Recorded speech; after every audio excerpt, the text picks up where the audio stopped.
ताणं नमो सिद्धाणं नमो आयर्याणं नमो वज्रायाणं नमो लोये सौसाहुणं नमः समयसाराय स्वानुभूत्या चकासते चित्स्वभावाय भावाय सर्वभावान्तरक्षिते सर्वभावान्तरक्षिते.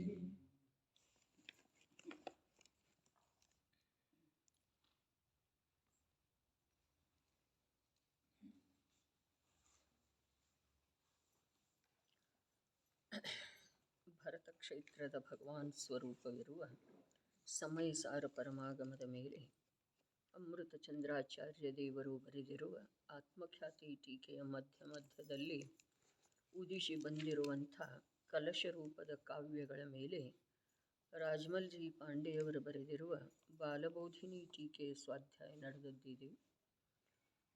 ಪಂಚಮ ಅಧಿಕಾರ ಆಶ್ರವ ಅಧಿಕಾರದ ಪ್ರಥಮ ಕಲಶಿದೆ ರೀ.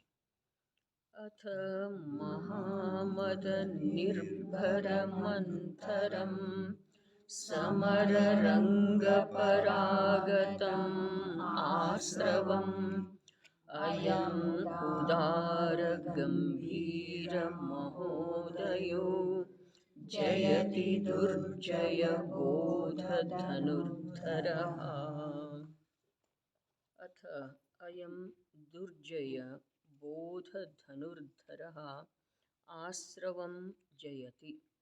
ಇಲ್ಲಿಂದ ಹಿಡಿದು ಈ ಅಖಂಡಿತ ಪ್ರತಾಪವುಳ್ಳ ಶುದ್ಧ ಸ್ವರೂಪದ ಅನುಭವವೆಂಬ ಮಹಾಯೋಧನು ಆ ಅಶುದ್ಧ ರಾಗಾದಿ ಪರಿಣಾಮ ಲಕ್ಷಣದ ಆಶ್ರವವನ್ನು ನಾಶ ಮಾಡುತ್ತಾನೆ.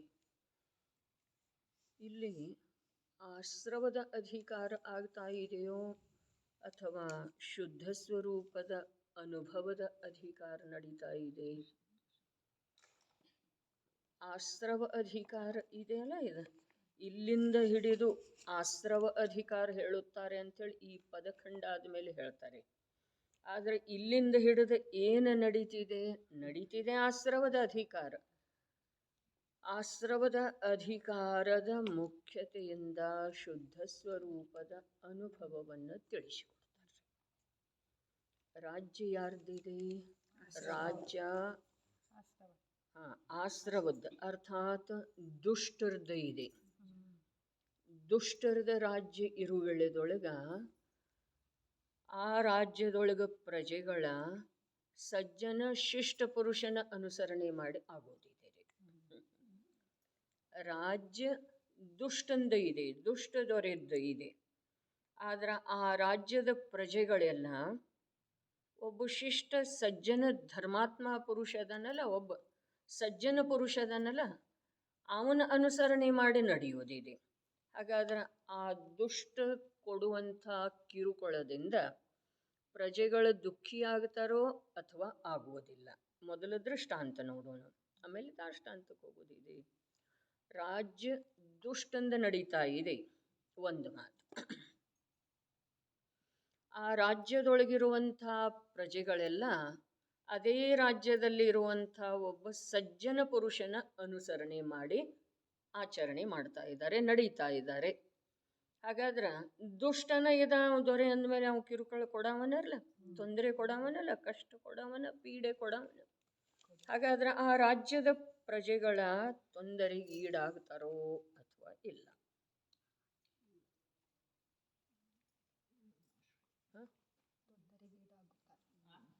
ಹೇಳೋದು ಸಾವಕಾಶ, ಮತ್ತು ಬಾಯಿ ಮುಚ್ಕೊಂಡು ಹೇಳೋದಂದ್ರೆ ಅರ್ಥ ಆಗಬಾರ್ದಂತೇನ್ರಿ ನಮ್ಗೆ. ಆ ರಾಜ್ಯದೊಳಗಿರುವಂಥ ಪ್ರಜೆಗಳ ಕಷ್ಟಕ್ಕೀಡಾಗ್ತಾರೋ ಅಥವಾ ಇಲ್ಲ? ಹೇಳ್ರಿ ದಿನಕರಣ್ಣ. ಇನ್ನೊಂದು ಸಲ ಕೇಳ್ತವ್ರು. ಒಂದು ರಾಜ್ಯವನ್ನು ದುಷ್ಟ ದೊರೆ ಆಳ್ತಾ ಇದ್ದಾನೆ. ಅದೇ ರಾಜ್ಯದೊಳಗ ಒಬ್ಬ ಶಿಷ್ಟ ಸಜ್ಜನ ಒಳ್ಳೆ ವ್ಯಕ್ತಿ ಅದನ್ರಿ. ಪ್ರಜೆಗಳೆಲ್ಲ ಆ ವ್ಯಕ್ತಿಯ ಅನುಸರಣೆ ಮಾಡ್ತಾ ಇದ್ದಾರೆ. ಆವಾಗ ಪ್ರಜೆಗಳಿಗೆ ರಾಜ ದುಷ್ಟನೇ ಇದ್ದಾನಂದ ಮೇಲೆ ಅವ ಕಿರುಕುಳ ಕೊಡ್ತಾನೆ, ಈ ಮಾತು ಸತ್ಯ. ಅವರು ಕಷ್ಟಕ್ಕೀಡಾಗ್ತಾರೋ ಅಥವಾ ಇಲ್ಲ?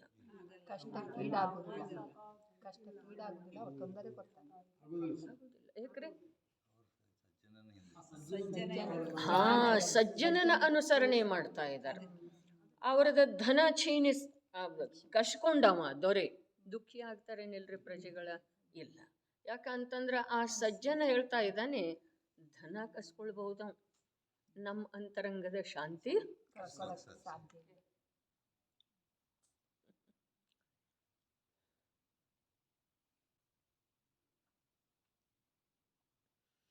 ಇದ ಸ್ಥೂಲ ದೃಷ್ಟಾಂತ. ಇದು ಒಂದು ಸ್ವಲ್ಪ ಮಧ್ಯಮದ ದೃಷ್ಟಾಂತ. ದುಷ್ಟ ನಿರಂತರ ಕರ್ಮ ವಿಪರೀತ ಮನ್ನಣೆ ರೂಪದ ರಾಜ್ಯ ನಮ್ಮಲ್ಲೇ ನಡೀತಾ ಇದೆ. ಪ್ರತಿಯೊಬ್ಬರ ಅಂತರಂಗದೊಳಗೆ ಕರ್ಮಗಳ ಉದಯ ಮತ್ತು ವಿಪರೀತ ಮನ್ನಣೆ, ಅತತ್ವ ಶ್ರದ್ಧೆ ನಡೀತಾ ಇದೆ. ನಮಗೆ ಜಿನವಾಣಿಯ ಅನುಸರಣೆ ಮಾಡೋದಿದೆ. ಅದಕ್ಕೆ ಮಧ್ಯಮ ಅಂತೇಳಿ ಹೇಳ್ತಿದ್ದೆ. ದೃಷ್ಟಾಂತನ ಇದು, ದಾಷ್ಟಾಂತ ಅಲ್ಲ. ನಾವೆಲ್ಲ ಜಿನವಾಣಿಯ ಆಧಾರ ತಗೊಂಡಿದ್ದೇವೆ, ಅನುಸರಣೆ. ಹಾಗಾದ್ರೆ ಆ ಕರ್ಮದ ಉಪಟಳದಿಂದ, ಆ ವಿಪರೀತ ಶ್ರದ್ಧೆಯ ಪ್ರಭಾವದಿಂದ ನಮಗೆ ದುಃಖ ಪೂರ್ಣ ರೂಪದಿಂದ ಆಗ್ತಿದೆಯೇನ?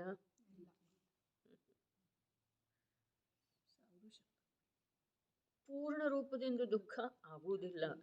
ಸಾವರಾಯचे ಪ್ರಯತ್ನಾची गोष्ट राहुदे. ಜಿನವಾಣಿಯ ಅವಲಂಬನೆ ಇದೆ, ಅನುಸರಣೆ ಮಾಡ್ತಾ ಇದ್ದೇವೆ. ಅನೇಕ ಪ್ರಕಾರದ ಕರ್ಮಗಳ ಉದಯ ಇದೆ. ವಿಪರೀತ ಮನ್ನಣೆನೂ ಇದೆ, ಅದು ನಾಶ ಆಗಿಲ್ಲ. ಆದ್ರೆ ಜಿನವಾಣಿಯ ಅನುಸರಣೆ ಮಾಡ್ತಾ ಇದ್ದೆವು ಅಂತಂದ್ರ ನಮಗೆ ಆ ಪರಿ ದುಃಖ ಆಗುವುದಿಲ್ಲ. ಉದಯದ್ದು ಆಗುವುದಿಲ್ಲ, ವಿಪರೀತ ಶ್ರದ್ಧಾದ್ದು ಆಗುವುದಿಲ್ಲ.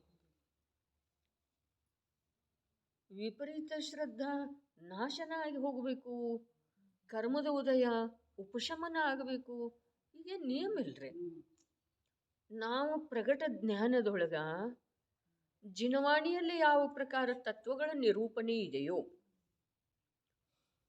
ಕ್ಷಣಿಕ ಶಾಶ್ವತ ಸಂಯೋಗ ಸ್ವಭಾವಗಳದ್ದು ಪ್ರತಿಪಾದನೆ ಇದೆಯೋ, ಅದನ್ನು ಅರಿತುಕೊಂಡು ನಡೀತಿದ್ದೆವು ಅಂತಂದ್ರೆ ನಮಗೆ ಆ ಎರಡು ಶತ್ರುಗಳ ಮೂಲಕ ಕೂಡ ಅವರೆಷ್ಟು ದುಃಖ ಕೊಡ್ಬೇಕಂತಾರೋ ಅಷ್ಟು ದುಃಖ ಆಗುವುದಿಲ್ಲ. ಹೌದೇನಿಲ್ರಿ? ಇನ್ನು ದಾಷ್ಟಾಂತ ಏನಿದೆ, ದಾಷ್ಟಾಂತ ಇದೆ. ನನ್ನಲ್ಲಿ ಪ್ರತಿ ಸಮಯಕ್ಕ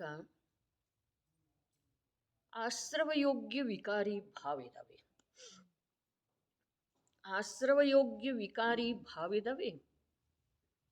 ಆ ವಿಕಾರಿ ಭಾವಗಳಿಗೆ ಆಧಾರವಾದಂಥ ವಿಪರೀತ ಮನ್ನಣೆನೂ ಇದೆ. ವಿಪರೀತ ಮನ್ನಣೆ ಇದೆ, ವಿಕಾರಿ ಭಾವಗಳಿದಾವೆ.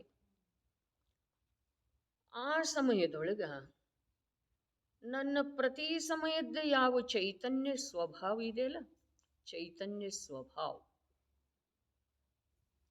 ಪ್ರಗಟ ಚೈತನ್ಯ ಶಕ್ತಿ, ಪ್ರತಿ ಸಮಯಕ್ಕೇನು ಪ್ರಗಟ ಚೈತನ್ಯ ಶಕ್ತಿ ಇದೆ ಅಲ್ಲೇ ವ್ಯಾಪ್ತ ಆಗ್ತಾ ಇದ್ದಾವೆ ವಿಕಾರಿ ಭಾವ. ಅಲ್ಲೇ, ಹೊರಗಡೆ ಇಲ್ಲ. ಪ್ರಗಟ ಚೈತನ್ಯ ಶಕ್ತಿ ಏನು ಇದೆಯಲ್ಲ, ಆ ಭೂಮಿಕೆಯೊಳಗನ ವಿಕಾರಿ ಭಾವ ವ್ಯಾಪ್ತ ಆಗ್ತಾ ಇದ್ದಾವೆ, ವಿಕಾರಿ ಭಾವ ಇದ್ದಾವೆ. ಆ ವಿಕಾರಿ ಭಾವಕ್ಕೆ ಆ ಚೈತನ್ಯ ಶಕ್ತಿ ಏನು ಕಾರಣ ಅಲ್ಲ, ಆ ವಿಕಾರಿ ಭಾವಕ್ಕೆ ವಿಪರೀತ ಮನ್ನಣೆ ಕಾರಣ ಇದೆ. ವಿಪರೀತ ಮನ್ನಣೆ ಇದೆ, ವಿಕಾರಿ ಭಾವ ಇದ್ದಾವೆ. ವಿಕಾರಿ ಭಾವ ಎಲ್ಲಿ ಉದಿಸಿ ಬರ್ತಾ ಇದ್ದಾವೆಯೋ ಅದು ಚೈತನ್ಯದ ಶಕ್ತಿ ಇದೆ. ಆ ಚೈತನ್ಯದ ಶಕ್ತಿಯನ್ನ ಸ್ವಯಂ ಆ ಚೈತನ್ಯವೇ ಸ್ವೀಕಾರ ಮಾಡಿತು ಅಂತಂದ್ರೆ ಏನಾಗ್ತಿದೆ? ವಿಪರೀತ ಮನ್ನಣೆನೂ ಅದರೊಳಗೆ ಪ್ರವೇಶ ಮಾಡುವುದಿಲ್ಲ, ಆಶ್ರವ ರೂಪದ ಭಾವಗಳು ಅದಕ್ಕೆ ಬಾಧೆ ಮಾಡುವುದಿಲ್ಲ. ಅಲ್ಲಿ ಹೊರಗಡೆ ಎಲ್ಲ ದೃಷ್ಟಾಂತ ಹೇಳ್ತು, 2 ಪ್ರಕಾರದ ಅಲ್ಲಿ ಭಿನ್ನ ಭಿನ್ನ ಇದ್ದು ರೀ. ಇಲ್ಲಿ ಒಂದೇ ಇದೆ. ಯಾವ ಚೈತನ್ಯದ ಪ್ರಗಟ ಶಕ್ತಿ, ಕಾರ್ಯ ಮಾಡುವಂಥ ಶಕ್ತಿ ಸಮಯಕ್ಕೆ ಪ್ರತಿಯೊಂದು ದ್ರವ್ಯಕ್ಕೆ ಪ್ರಾಪ್ತಿ ಇದೆ, ಈ ಜೀವನಿಗೆ ಕೂಡ ವರ್ತಮಾನದೊಳಗೆ ಕಾರ್ಯ ಮಾಡುವಂಥ ಚೈತನ್ಯ ಸಾಮರ್ಥ್ಯ ಪ್ರಾಪ್ತಿ ಇದೆ, ಪ್ರಗಟ ಇದೆ. ಹಾಗಾದ್ರೆ ಆ ಚೈತನ್ಯ ಸಾಮರ್ಥ್ಯದೊಳಗನ ಆಶ್ರವಯೋಗ್ಯ ಮಲಿನ ಭಾವಗಳ ವ್ಯಾಪ್ತ ಆಗ್ತಾ ಇದ್ದಾವೆ.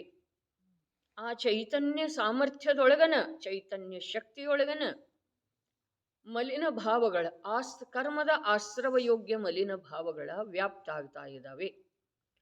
ಆ ಆಶ್ರವಯೋಗ್ಯ ಮಲಿನ ಭಾವಗಳ ಬಂಧು ಎಲ್ಲಿಂದ? ಅಲ್ಲಿ ಒಂದು ಮಿಥ್ಯಾತ್ವದ ಭೂಮಿ ಇದೆ ರೀ, ಭದ್ರವಾದಂಥ. ಎಲ್ಲಿದೆ ಅದ? ಎಲ್ಲಿದೆ? ಅದು ಚೈತನ್ಯದ ಪರಿಣಾಮದೊಳಗಿಲ್ಲ ಏನ್ರಿ? ಚೈತನ್ಯದ ಯಾವ ಸಮಯದ ಕ್ರಿಯಾ ಮಾಡುವಂಥ ಶಕ್ತಿ ಇದೆಯಲ್ಲ, ಅದರಲ್ಲೇ ಇಲ್ಲ. ಒಂದು ವೇಳೆ ಅದರಲ್ಲೇ ವಿಪರೀತ ಮನ್ನಣೆ ರೂಪದ ಭೂಮಿ ಇರ್ತಿತ್ತು ಅಂತಂದ್ರೆ ಯಾವಾಗೂ ಆಶ್ರವಯೋಗ್ಯ ಭಾವಗಳದ್ದ ನಿರಾಕರಣೆ ಸಾಧ್ಯ ಇಲ್ಲ. ಹಾಗಾದ್ರೆ ಆ ವಿಪರೀತ ಮನ್ನಣೆ ರೂಪದ ಭೂಮಿ ಎಲ್ಲಿದೆ? ಭೂಮಿ ಎಲ್ಲಿದೆ ಅಂತಂದ್ರೆ ಈ ವರ್ತಮಾನದ ಚೈತನ್ಯದ ಕ್ರಿಯೆ ಮಾಡುವ ಯಾವ ಶಕ್ತಿ ಪ್ರಗಟ ಇದೆಯಲ್ಲ, ಆ ಶಕ್ತಿ ಆಶ್ರವದ ಜೊತೆಗೆ ಒಂದಾಯಿತು ಅಂತಂದ್ರೆ ಅದ ಆಶ್ರವ ಯಾವ ಭೂಮಿಯ ಮೇಲೆ ಉದಿಸಿದೆಲ್ಲ, ಆ ಭೂಮಿಯ ಮೇಲೇನ ಬಂದು ಬಿತ್ತದು. ಯಾವುದ? ಚೈತನ್ಯ ಶಕ್ತಿ. ಇನ್ನೊಂದ್ಸಲ, ಪ್ರತಿ ಸಮಯಕ್ಕೆ ಯಾವ ಕಾರ್ಯ ಮಾಡುವ ಒಂದು ಶಕ್ತಿ ಜೀವ ಮತ್ತು ಪುದ್ಗಲಗಳಿಗೆ, ನಿಜವಾಗಿ ನೋಡಿದ್ರೆ 6 ದ್ರವ್ಯಗಳಿಗೆ ಒಂದು ಸಮಯ ಕಾರ್ಯ ಮಾಡುವಂಥ ವರ್ತಮಾನದ ಸಾಮರ್ಥ್ಯ ಪ್ರಗಟ ಇರ್ತಿದೆ. ಉಳಿದದ್ದೆಲ್ಲ ಅವ್ಯಕ್ತ ಇದೆ ರೀ, ಒಂದು ಸಮಯದ ವ್ಯಕ್ತ ಇದೆ. ಹಾಗಾದ್ರೆ ಅದು ಎಲ್ಲಿ ವ್ಯಕ್ತ ಇದೆಯಲ್ಲ, ಅದು ಎಲ್ಲಿ ಸಾಮರ್ಥ್ಯ ಇದೆಯಲ್ಲ, ಅದೇ ಸ್ಥಾನದೊಳಗ ವಿಕಾರಿ ಭಾವಗಳ ವ್ಯಾಪ್ತದವ್ರೆ, ಕರ್ಮದ ಆಶ್ರವಯೋಗ್ಯ ಭಾವಗಳ ವ್ಯಾಪ್ತದವ್ರೆ. ತಿಳಿತಾ ಇದೆಯೇನ್ರಿ? ಆ ಆಶ್ರವ ಮಲಿನ ಭಾವಕ್ಕ ಕಾರಣ ಯಾರ? ಮಲಿನ ಭಾವಕ್ಕೆ ಕಾರಣ ಚೈತನ್ಯದ ಶಕ್ತಿ ಅಲ್ಲ, ಆದ್ರೆ ಅಲ್ಲೇ ಇರುವಂಥ ವಿಪರೀತ ಮನ್ನಣೆ ಕಾರಣ ಇದೆ ರೀ. ಹಾಗಾದ್ರೆ ಅದೆಲ್ಲಿದೆ? ಅದು ಎಲ್ಲಿದೆ ಅಂತಂದ್ರೆ ಈ ಚೈತನ್ಯದ ಶಕ್ತಿ ಕಾರ್ಯ ಮಾಡುವಂಥದ್ದು ಯಾವ ಇದಕ್ಕೆ ಒಂದು ಸಮಯದ ಅಧಿಕಾರ ಪ್ರಾಪ್ತ ಇದೆಯಲ್ಲ, ಇದ ತನ್ನೆಲ್ಲೆನ ವ್ಯಾಪಿಸುವಂಥ ಮಲಿನ ಪರಿಣಾಮಗಳ ಜೊತೆಗೆ ತನ್ಮಯ ಆಯಿತು ಅಂತಂದ್ರೆ ಅವು ಎರಡೂ ಸೇರಿ ಎಲ್ಲಿ ಬಂದು ಬೀಳ್ತವೆ? ಮಿಥ್ಯಾತ್ವದ ವಿಪರೀತ ಮನ್ನಣೆ ಎಂಬ ಭೂಮಿಯ ಮೇಲೆ ಬಂದು ಬೀಳ್ತವೆ. ತಿಳಿತೇನ್ರಿ? ಆ ಭೂಮಿ ಜೀವದ ಚೈತನ್ಯ ಪರಿಣಾಮವನ್ನು ಹಾಳು ಮಾಡುವುದಿಲ್ರಿ ಭೂಮಿ. ಆದ್ರೆ ಆ ಚೈತನ್ಯ ಪರಿಣಾಮದ ಲಕ್ಷ್ಯ ಆ ಭೂಮಿಯ ಮೇಲೆ ಉದಿಸಿ ಚೈತನ್ಯ ಪರಿಣಾಮದೊಳಗನ ವ್ಯಾಪ್ತವಿರುವಂಥ ಆ ಕಡ್ಡಿ, ಹುಲ್ಲು ಕಡ್ಡಿಗಳ ಮೇಲೆ ಇದೆ ರೀ. ಅವು ವಿಕಾರಿ ಭಾವ, ಮಲಿನ ಭಾವ, ಆಶ್ರವ ಭಾವ ರೀ. ಹಾಗಾದ್ರೆ ಅದರ ಜೊತೆಗೆ ನೋಡ್ರಿ, ಎಲ್ಲಿ ವ್ಯಾಪ್ತ ಇದಾವಲ್ಲ ಅದರ ಜೊತೆಗೆ ಅದುವೇ ಏಕಾಯ್ತು ಅಂತಂದ್ರೆ ಯಾವುದರ ಜೊತೆಗೆ? ಯಾವುದ? ಮಲಿನ ಭಾವದ ಜೊತೆಗೆ ಚೈತನ್ಯದ ಸಾಮರ್ಥ್ಯ ತನ್ಮಯ ಆಯಿತು ಅಂತಂದ್ರೆ ಅವು ಎರಡೂ ಏಕ ಆಗಿ ಮಿಥ್ಯಾತ್ವದ ಭೂಮಿಯ ಮೇಲೆ ಬಂದು ಬೀಳ್ತವೆ. ಆಗ ಮಿಥ್ಯಾತ್ವದ ಭೂಮಿ ಇನ್ನಷ್ಟು ಸುದೃಢ ಆಗ್ತಿದೆ, ಗಟ್ಟಿ ಆಗ್ತಿದೆ, ಸುದೃಢ ಆಗ್ತಿದೆ. ಅದು ಯಾವುದರಿಂದನೂ ಒಡೆದು ತೆಗಿಲಿಕ್ಕೆ ಬರುವುದಿಲ್ಲ, ಹಾಗೆ ಅದರೊಳಗೊಂದ ಸಾಮರ್ಥ್ಯ ಬರ್ತಿದೆ. ಹಾಗಾದ್ರೆ ಈಗೇನಾಗೋದ? ಯಾವ ಚೈತನ್ಯದ ವರ್ತಮಾನ ಪ್ರಗಟ ಶಕ್ತಿಯೊಳಗ ವಿಕಾರಿ ಭಾವಗಳ ವ್ಯಾಪ್ತ ಇದಾವೆಯೋ, ಕರ್ಮದ ಆಶ್ರವಯೋಗ್ಯ ಮಲಿನ ಭಾವಗಳ ವ್ಯಾಪ್ತ ಅದಾವೋ, ಆ ಚೈತನ್ಯ ಶಕ್ತಿ ಬಸ್ ತನ್ನನ್ನು ನೋಡಬೇಕಾಗಿದೆ. ಅವು ಯಾವ ವಿಕಾರಿ ಭಾವದವಲ್ಲ ಅವುಗಳನ್ನು ನೋಡಬಾರ್ದು. ಅವಾಗ ಏನಾಗ್ತಿದೆ ರೀ? ಅವು ನಾಶ ಆಗ್ತವೆ. ನಾಶ ಆಗ್ತವೆ ಅರ್ಥಾತ್ ಅವು ಮಿಥ್ಯಾತ್ವದ ಭೂಮಿ ಮೇಲೆ ತಾನಾಗೆ ಹೋಗಿ ಬೀಳುವುದಿಲ್ಲ. ಇದು ಚೈತನ್ಯ ಅದರ ಜೊತೆಗೆ ಕೂಡುವುದರಿಂದ ಹೋಗಿ ಬೀಳ್ತಿತ್ತು. ಹಾಗಾದ್ರೆ ಮಿಥ್ಯಾತ್ವ ಅಲ್ಲಿ ಪುಷ್ಟ ಆಗಲಿಲ್ಲ. ಬಂಧದ ನಿರೋಧ ಎಲ್ಲಿ ಆಗ್ತಿದೆಯೋ ಒಂದು ಸಮಯ ಅಲ್ಲಿ ಮಿಥ್ಯಾತ್ವದ ಭೂಮಿ ಬಿರುಕು ಬಿಡ್ತಿದ್ದೀರಿ. ಬಂಧದ ನಿರೋಧ ಒಂದು ಸಮಯ ಆಯ್ತು. ಆಶ್ರವನ ಆಗಲಿಲ್ಲ ಅಂದಮೇಲೆ ಬಂಧ ಹೇಗಾಗೋದ್ರಿ? ಮತ್ತು ಆಶ್ರವ ಆಗಿತ್ತು ಅಂಥೇಳಿ ಹೇಳಿದ್ರಿ. ಕರ್ಮ ಪರಮಾಣುಗಳ ಈ ಜೀವದ ಏಕ ಕ್ಷೇತ್ರಾವಗಾಹ ರೂಪದಿಂದ ಬಂದ ನಿಲ್ಲುವ ಸಲುವಾಗಿ ಅಲ್ಲಿ ಉಪಸ್ಥಿತಿ ಇದ್ದು ಅದಕ್ಕೆ ಯೋಗ್ಯವಾದಂಥ ಮಲಿನತೆ ಕೂಡ ಅದೇ ಚೈತನ್ಯದ ಭೂಮಿಯೊಳಗ ಇತ್ತು ನೋಡ್ರಿ. ಅದೇ ಚೈತನ್ಯದ ಕಾರ್ಯ ಮಾಡುವ ಶಕ್ತಿ ರೂಪದ ವರ್ತಮಾನದ ಭೂಮಿ ಏನಿದೆ ಚೈತನ್ಯದ, ಅಲ್ಲಿ ಈ ಮಲಿನ ಭಾವಗಳು ವ್ಯಾಪ್ತ ಇದ್ದು ರೀ. ಆದ್ರೆ ಆ ಚೈತನ್ಯ ಏನು ಮಾಡಿತು, ಆ ಮಲಿನ ಭಾವಗಳ ಜೊತೆಗೆ ಏಕತೆ ಸ್ಥಾಪನೆ ಮಾಡಿದ್ದನ ತನ್ನ ಚೈತನ್ಯ ಸ್ವಭಾವದ ಸ್ವೀಕಾರ ಮಾಡಿ. ಅಲ್ಲಿ ಚೈತನ್ಯ ಸ್ವಭಾವ ದ್ರವ್ಯ ಸ್ವಭಾವ ಬೇರೆ ಒಂದಿಲ್ಲ ಸುಧಾತಾಯಿ. ಅದು ಯಾವುದು ಭೂಮಿ ಇದೆಯಲ್ಲ ವರ್ತಮಾನದೊಳಗೆ ಪ್ರಗಟ ಇದೆಯಲ್ಲ ಚೈತನ್ಯದ ಸಾಮರ್ಥ್ಯ, ಕಾರ್ಯ ಮಾಡುವ ಸಾಮರ್ಥ್ಯ, ಅಲ್ಲಿ ಅದು ಕಾರ್ಯ ಮಾಡಿತ್ರಿ. ಏನು ಕಾರ್ಯ ಮಾಡಿತು? ಆ ವಿಕಾರಿ ಭಾವ ಏನು ವ್ಯಾಪ್ತದವು ಅದರ ಜೊತೆಗೆ ಏಕಾಗಲಿಲ್ಲ, ತನ್ನ ಸ್ವಭಾವದ ಜೊತೆಗೆ ಅದು ಏಕಾಯ್ತು. ಅಂದ್ರೆ ಏನು ಮಾಡ್ತು? ಚೈತನ್ಯದ ಭೂಮಿಯನ್ನ, ಚೈತನ್ಯದ ಸಾಮರ್ಥ್ಯವನ್ನ, ಚೈತನ್ಯದ ಸಾಮರ್ಥ್ಯದಿಂದ ಚೈತನ್ಯದ ಮೂಲಕ ಸ್ವೀಕಾರ ಮಾಡಿದ್ರು. ಚೈತನ್ಯದ ಮೂಲಕ ಸ್ವೀಕಾರ ಮಾಡುವುದರಿಂದ ಅದು ಧೂಳಿನ ಹಾಗೆ ಉದುರಿ ಹೋಯ್ತರೆ. ಪ್ರತಿ ಸಮಯಕ್ಕ ಇಲ್ಲಿ ಏನಾದರೂ ಪೋಷಕ ತತ್ವ ಸಿಗುವುದರಿಂದ ಆ ಮಿಥ್ಯಾತ್ವ ಭೂಮಿ ದೃಢ ಇತ್ತು. ಒಂದೇ ಸಮಯ ಅದಕ್ಕೆ ಪೋಷಕ ತತ್ವ ಸಿಗಲಿಲ್ಲ ಅಂದ್ರೆ ಅದು ಬಿರುಕು ಬಿಟ್ಟಿತ್ತು. ಬಿರುಕು ಏನು ಬಿಟ್ಟಿತ್ತಲ್ಲಿ? ದರ್ಶನ ಮೋಹನೀಯ, ಚಾರಿತ್ರ ಮೋಹನೀಯ ಇಬ್ಬಾಗ ಆಯ್ತದ. ಚಾರಿತ್ರ ಮೋಹನೀಯ ಎಷ್ಟಿದೆ? ಭಲೆ ಅರ್ಧ ಪುದ್ಗಲ ಪರಾವರ್ತನ ಅಂತ ಹೇಳಿ ಉತ್ಕೃಷ್ಟ ಅವಧಿಯನ್ನು ಹೇಳಿದ್ರೂ ಕೂಡ ಅನಂತದ ಅಪೇಕ್ಷಾದಿಂದ ಬಹಳ ಅಲ್ಪಿದೆ. ಬಿರುಕು ಬಿಟ್ಟಿತ್ತಲ್ಲ, ಒಂದು ಭಾಗ ಈ ಕಡೆ ಹೋಯ್ತ್ರೆ ಅದು ನಿರುಪಯೋಗಿ ಆಯ್ತು. ಅದು ಯಾವ್ದ? ಅದು ಅನಂತ ಸಂಸಾರವೇ. ಮತ್ತು ಉಳಿತೆಷ್ಟಿನ್ನ? ಉಳಿತ ಅಲ್ಪ ಸಂಸಾರ. ಅರ್ಥಾತ್ ಚಾರಿತ್ರ ಮೋಹದ ಕಾರಣದಿಂದ ಎಷ್ಟು ಬೆಳಿತಿದೆಯೋ, ಉಳಿತಿದೆಯೋ, ಫಲಿಸ್ತಿದೆಯೋ ಅಷ್ಟೇ. ನಿಮ್ಮ ಹತ್ರ 100 ಎಕರೆ ಜಮೀನು ಐತ್ರಿ. ನೀವು ಈ ಒಂದು ಚೈತನ್ಯ ಸಾಮರ್ಥ್ಯದ ಮೂಲಕ ನಿಮ್ಮನ್ನು ನೀವು ತಿಳಿದ್ರಿ ಅಂತಂದ್ರೆ 99 ಎಕರೆ .99 ಅದೆಲ್ಲ ನಿಮ್ಮಿಂದ ಬಿಟ್ಟು ಹೋಗ್ತಿದೆ. ಮತ್ತು ಉಳಿತಿದೆ ಎಷ್ಟ? .01 ಅಷ್ಟು ಉಳಿತಿದೆ. ಭೂಮಿ ಎಲ್ಲ ಹೋಯ್ತು. ಆ ಭೂಮಿಯೊಳಗೆಲ್ಲ ಬರೀ ಕಸನ ಬರ್ತಿತ್ರಿ ಸುಧಾತಾಯಿ. ಭೂಮಿ ಬೇಕಾದಷ್ಟಿದೆ, ಆದ್ರೆ ಆ ಭೂಮಿಯೊಳಗ ಎಷ್ಟು ನಿರಂತರ ಆಳ ಹಚ್ಚಿದ್ರೂ ಕಸಾನ ಬೆಳೀತಿತ್ತು. ಹಾಗಾದ್ರೆ ಆ ಭೂಮಿನ ಎಲ್ಲ ತೊಗೊಂಡ್ಬಿಡ್ತಲ್ಲ, ಒಂದು ಇಷ್ಟೇ ಇಟ್ಟಿತ್ತು ನಿಮ್ಗೆ. ಇನ್ನು ಕಸ ತೆಗೆಯೋದಕ್ಕೆ ಅಷ್ಟಿದೆ ಏನ್ರಿ?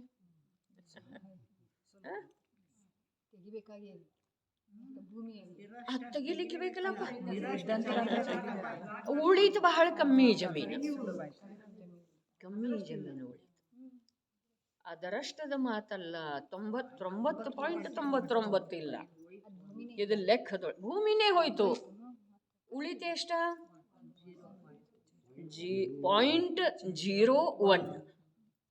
.01 ಉಳಿತ್ರಿ. ಅಷ್ಟು ಉಳಿತು. ಅದರೊಳಗಿನ ಕಸ ಬರ್ತಿದೆ, ಅದು ಸುಲಭ ಇದೆ ರೀ ತೆಗಿಯೋದ. ಹೋಗ್ತಾ ಬರ್ತಾ ಮಂದಿರಕ್ಕೆ ಹೋಗ್ತಾ ಬರ್ತಾ ಒಂದೊಂದು ಕಿತ್ತೋದಿದೆ. ಸ್ವಾಧ್ಯಾಯ ಮಾಡ್ತಾ ಮಾಡ್ತಾ ಒಂದೊಂದು ಕಿತ್ತೆಸೋದಿದೆ ರೀ. ಸ್ವಚ್ಛ ಆಗಿ ಬಿಡ್ತಿದೆ.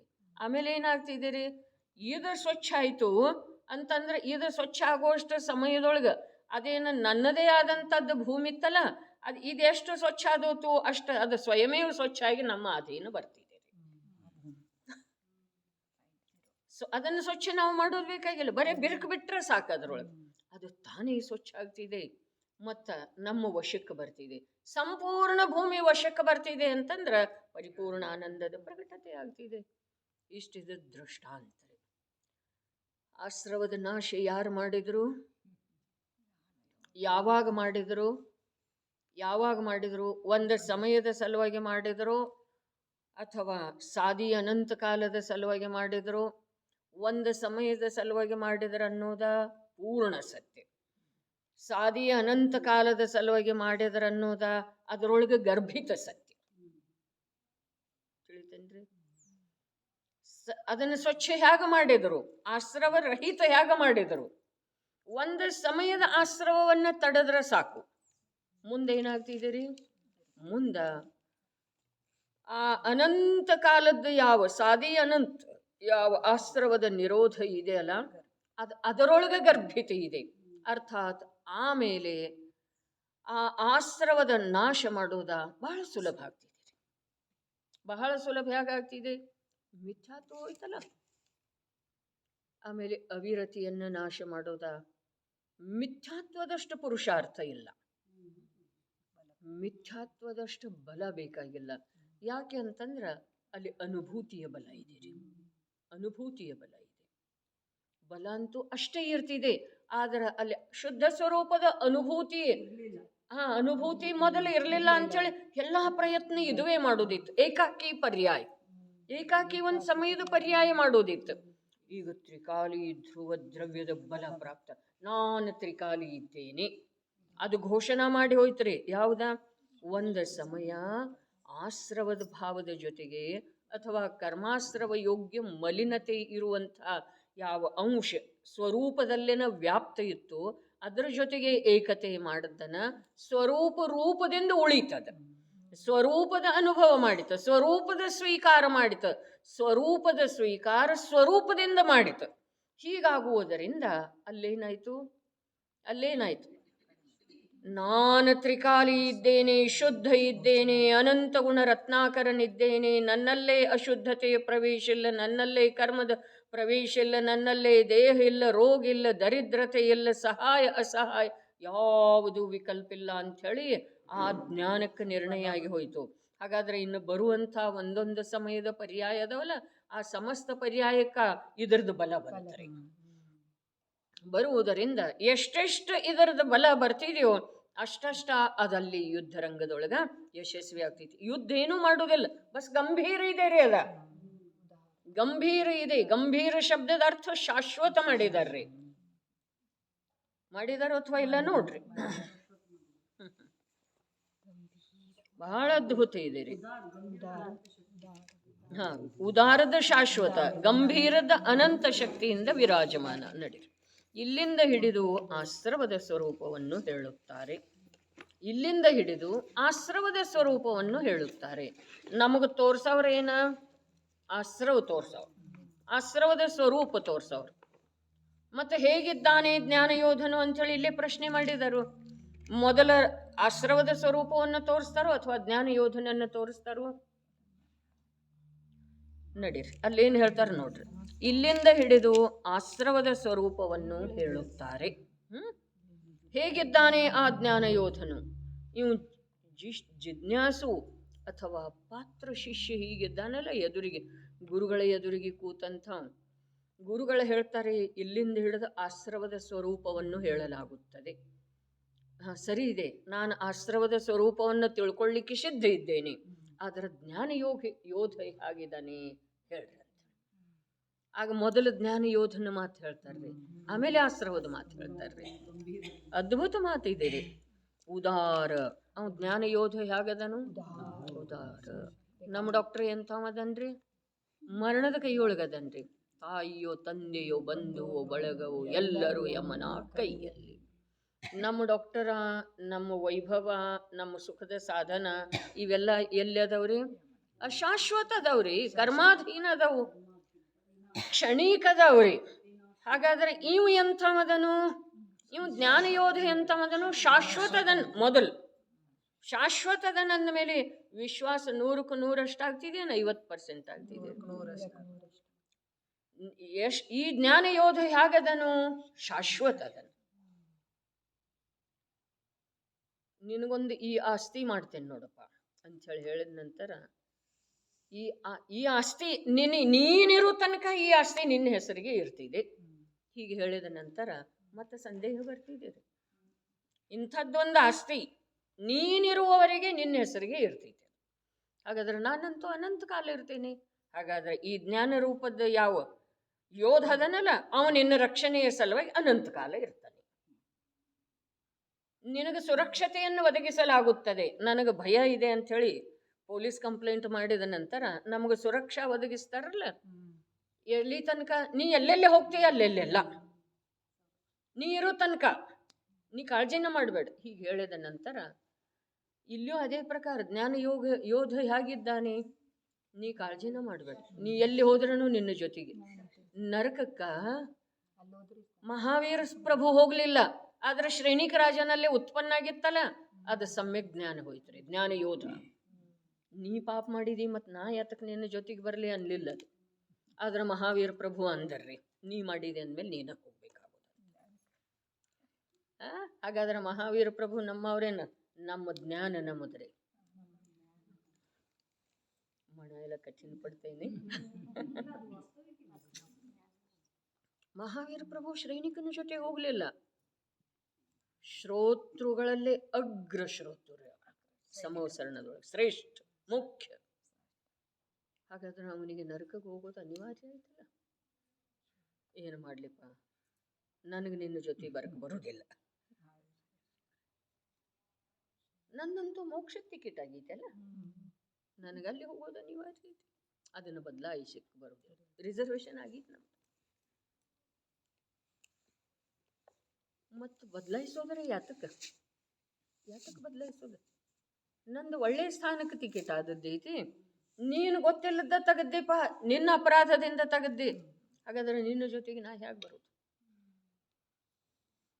ಆದ್ರೆ ಆ ಸಮ್ಯಕ್ ಜ್ಞಾನ ಇತ್ತಲ್ಲ, ನಡಿ ಅಲ್ಲೇನಾಗ್ತಿತ್ತು ನಾನು ನೋಡ್ತೇನೆ. ಜೀವದ ಜೊತೆಗೆ ನಡಿ, ನಿನ್ನ ಜೊತೆಗೆ ಅಲ್ಲೇನಾಗ್ತಿತ್ತು ನೋಡೋನು. ನಾನು ಅದನ್ನು ನೀ ಹೆದರಬೇಡ. ಜ್ಞಾನ ಯೋಧ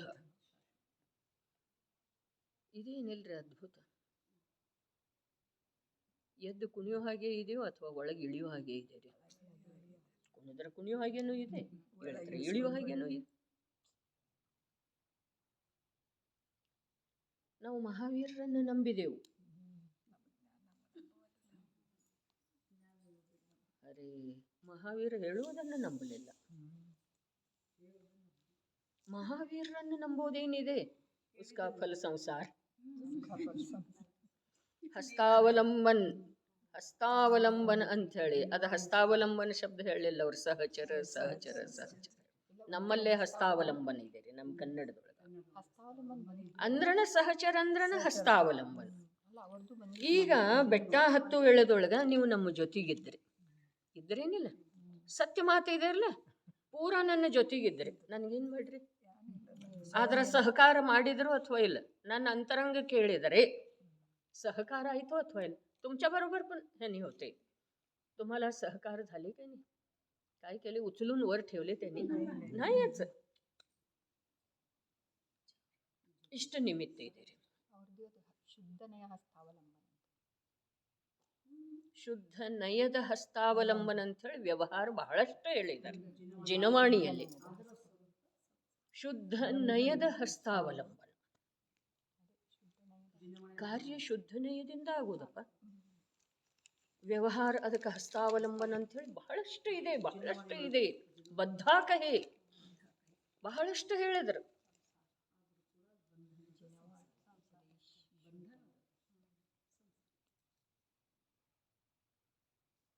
ಬಹಳಷ್ಟು ಹೇಳಿದ್ರ ಅಂತ ಹೇಳಿ ಹೇಳೋದೊಳಗ ಅಂದ್ರೆ ಆ ಬಹಳಷ್ಟು ಹೇಳಿದ್ರ ಆ ಭಾವದ ಕಡೆ ಹೇಳೋದನ್ನ ಮುಂದಿಂದ ಹೇಳೋದ್ರಿ. ನಾ ದೋಷ ಹೇಳ್ತಾ ಇಲ್ಲ, ಆದ್ರೆ ನಮ್ದು ಚಂಚಲತಾ ಬಿಡ್ಬೇಕು. ಯಾವುದೊಂದು ವಿಷಯ ಇದೆಯಲ್ಲ, ಆ ವಿಷಯವನ್ನು ಅಲ್ಲಿ ಘಟನೆ ನಾವು ಆಗಮದಲ್ಲಿ ಜಯಚಂದ್ ಛಾಬಡಾರ್ದು ಭಾವಾರ್ಥ ಇದೆ, ಅದು ಅನೇಕ ಬಾರಿ ಓದಿದ್ದೇವ್ರಿ. ಅಲ್ಲಿ ಸ್ವಾಮೀಜಿ ಗರ್ಜನೆ, ಇಲ್ಲಿ ಜಯಚಂದ್ ಛಾಬಡಾರ್ದು ವಚನ, ಅದರ ಜೊತೆಗೆ ನನ್ನ ಜ್ಞಾನ ಹೇಗಾಗ್ತಿದೆಯನ್ನ ನೋಡೋದ.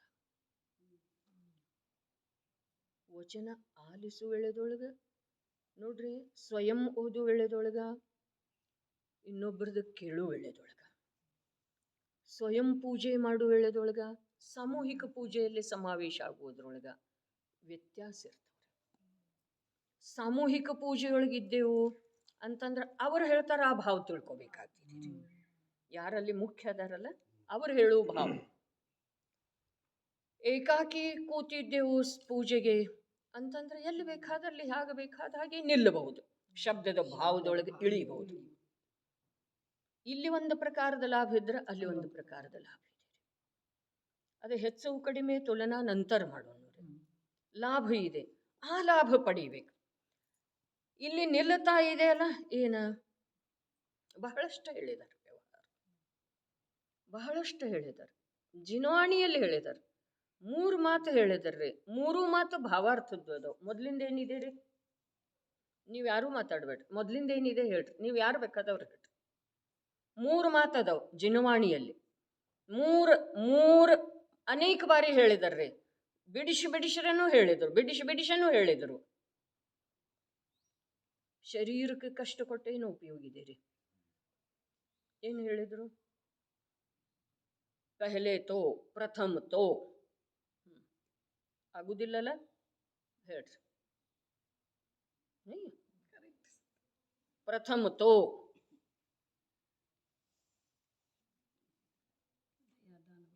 ನೀವ್ಯಾರಂತ ಹೇಳೋದು ಸಾಧ್ಯ ಇಲ್ಲ, ಹೇಳ್ರಿ ಸೂರ್ಯಕಥೆ. ಪ್ರಥಮ ತೋ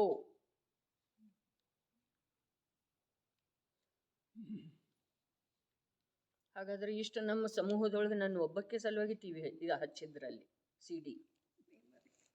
ಇಷ್ಟು ಸಮೂಹದೊಳಗೆ ಪ್ರಥಮ ತೋ ಅಜ್ಞಾನಿ ಜೀವ ಕೋ ಅನಾದಿ ಸೇ ವ್ಯವಹಾರ ಕಾ ಪಕ್ಷ. ಮೊದಲನೇ ಮಾತು ಒಮ್ಮೆ ಹೇಳಿಲ್ರಿ, 4 ಬಾರಿ ಹೇಳಿದಾರ್ರಿ. ಪ್ರಥಮ ತೋ ಭಾಷಾದ ಸಮಸ್ಯೆ ಇದ್ರೆ ಇರಲಿ, ಆದ್ರೆ ಭಾಷಾ ಯಾರಿಗೆ ತಿಳಿತೈತಿ ಅವರಿಗೆ ಕೇಳ್ತಾ ಇದ್ದೇನೆ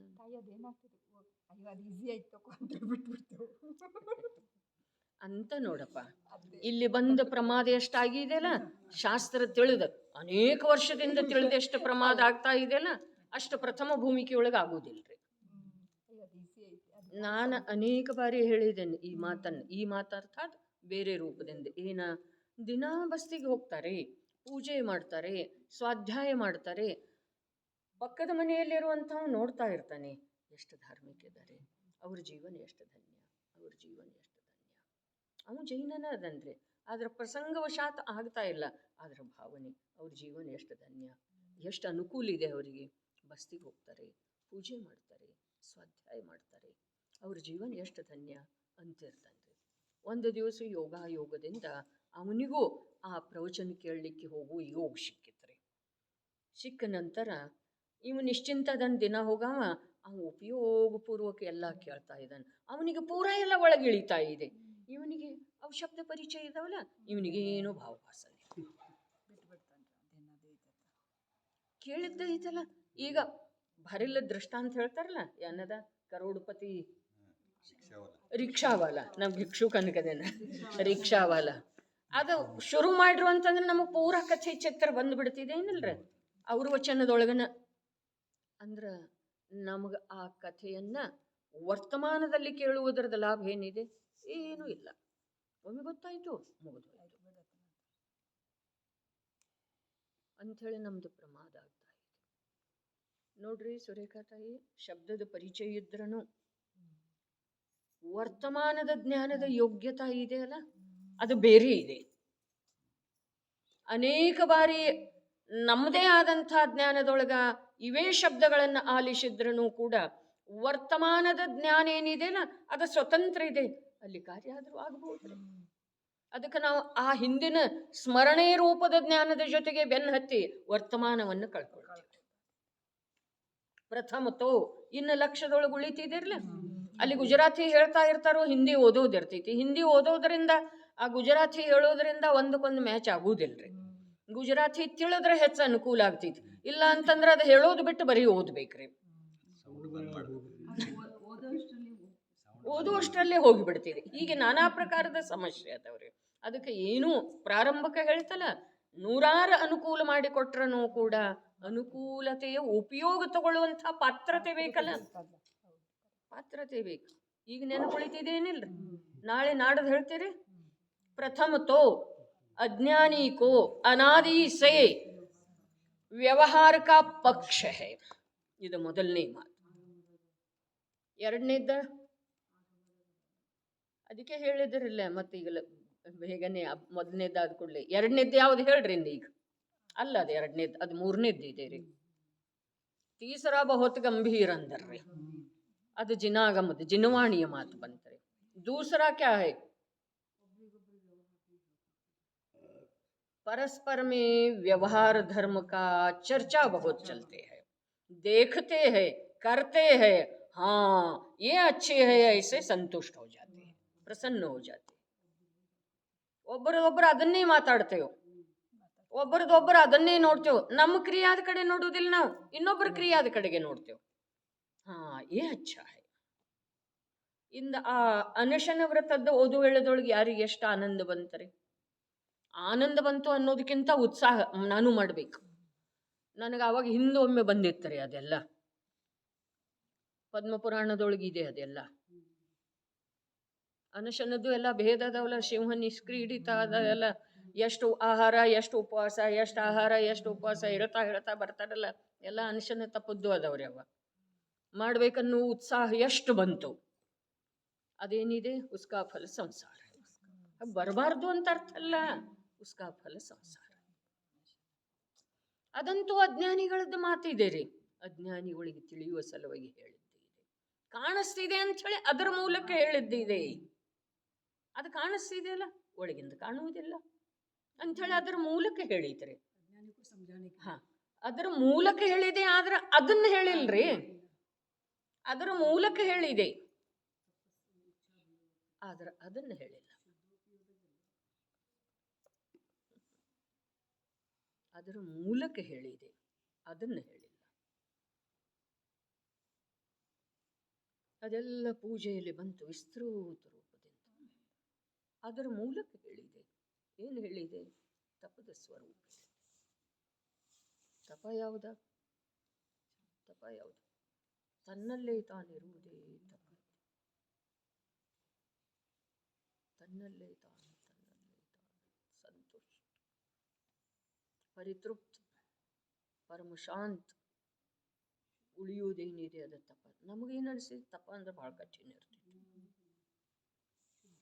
ತಪಸ್ಸಂದ್ರೆ ಬಹಳ ಕಠಿಣ ಇರ್ತಿತ್ತು ಅಂತ ಹೇಳಿ ಅನಿಸ್ತಿದೆ. ತಪಸ್ವಿ ಅಂದ ಕೂಡಲೇ ನಮ್ಮ ಅಂತರಂಗದೊಳಗೆ ಏನು ತಿಳಿದು ಬರ್ತಿದೆ? ಕಷ್ಟವನ್ನ ಯಾರು ತಮ್ಮ ಜೀವನದೊಳಗೆ ಅಂಗೀಕಾರ ಮಾಡಿದಾರೋ, ಬರಮಾಡಿಕೊಂಡಿದ್ದಾರೋ ಅವ್ರ ತಪಸ್ಸು. ಜೈನ ಧರ್ಮ ಕಠಿಣ, ತಪ ಉಪವಾಸ ಅವ್ರು ಬೇರೆ ಮತ ಆಗ್ತಾರಂತ ಹೇಳ್ತಾರೆ. ಇದು ಕಾಣಿಸ್ತಿದೆ ಹೊರಗಿಂದ ಅಂಥೇಳಿ ಇದರ ಮೂಲಕ ಹೇಳಿದಾರ್ರಿ. ನಿಜವಾಗಿ ಎಷ್ಟು ಚಂದ ಹೇಳಿದ್ರು. ಪೂಜಾದೊಳಗೆ ಹೇಳಿದರು, ಮತ್ತು ಇದ್ರೊಳಗೆ ಹೇಳಿದರು, ಶಿಡಿ ಒಳಗೆ ಮೊದಲು ತಪಧರ್ಮದ್ದು ಬಂತಲ್ಲ, ಸಮಯ ಸಾರಕ್ಕಿಂತ ಮೊದಲು ಅಲ್ಲಿ ಹೇಳಿದರು. ಮೈಯೆಲ್ಲ ಕಿವಿಯಾಗಿ, ಮನಸ್ಸೆಲ್ಲ ಹಸಿಯಾಗಿ ಹುಡುಕಬೇಕಲ್ಲಿ. ಪಕ್ಕದಲ್ಲಿ ಇದ್ದಂಥ ರುಚಿ ಇರುವಂಥವ್ರಿಗೆ, ತಿಳಿಯುವಂಥವ್ರ ಜೊತೆಗೆ ಕೂಡ ವಿನಿಮಯ ಆಗುವಷ್ಟನ್ನು ಹೊರಗೆ ಬರಬಾರ್ದು. ಆಗ್ತಿದೆ ಆ ಮಾತು ಬೇರೆ, ಆದ್ರೆ ಆಗುವಷ್ಟನ್ನು ಹೊರಗೆ ಬರಬಾರ್ದು. ಸ್ವಾಧ್ಯಾಯದ ಒಳ್ಳೆ ಕೇಳೋದಿತ್ತು, ಕೇಳಲಿಕ್ಕೆ ಕೂತಿದ್ದೆವು ಅಂದ್ರೆ ಮೈಯೆಲ್ಲ ಕಿವಿಬೇಕು, ಮನಸ್ಸೆಲ್ಲ ಹಸಿಬೇಕು. ಅದು ಏನೇನು ಬಂದು ಬೀಳ್ತಿದೆ ಅದು ಅಲ್ಲೇ ಉಳಿಕಬೇಕು. ಹಸಿ ಭೂಮಿಯೊಳಗೆ ಏನೇನು ಎಸಿತೇವೆ ಅದೆಲ್ಲ ಅಲ್ಲೇ ಕೂಡ್ತಿದ್ದೀರಿ, ಉಳ್ಳಿ ಹೋಗುವುದಿಲ್ಲ. ಒಂದು ಮನಸ್ಸೆಲ್ಲ ಒಣದಿತ್ತಂತಂದ್ರೆ, ಅದು ಹಸಿ ಇತ್ತು ಅಂತಂದ್ರೆ ಒಂದು ಧೂಳಿಕನ ಕೂಡ ಬಂದು ಕೂತ್ರನು ಅಲ್ಲೇ ಉಳಿತಿದೆ. ಅದು ಒಣದಿತ್ತು ಅಂತಂದ್ರ ಧೂಳಿಕನ ಕೂಡ ಅಲ್ಲಿ ನಿಲ್ಲುಲ್ದ ಹಾರಿ ಹೋಗ್ತಿದೆ.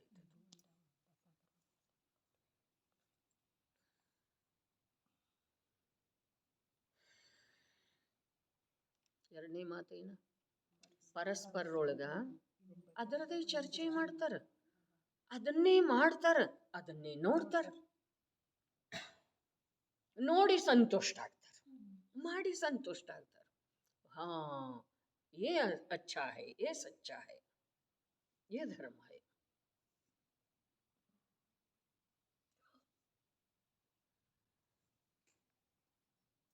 ಯಾವ್ಯಾವುದನ್ನ ಮನ್ನಿಸಿಲ್ರಿ ನಾವು, ಏನೇನು ನೋಡ್ತೇವೆ ಅದೆಲ್ಲ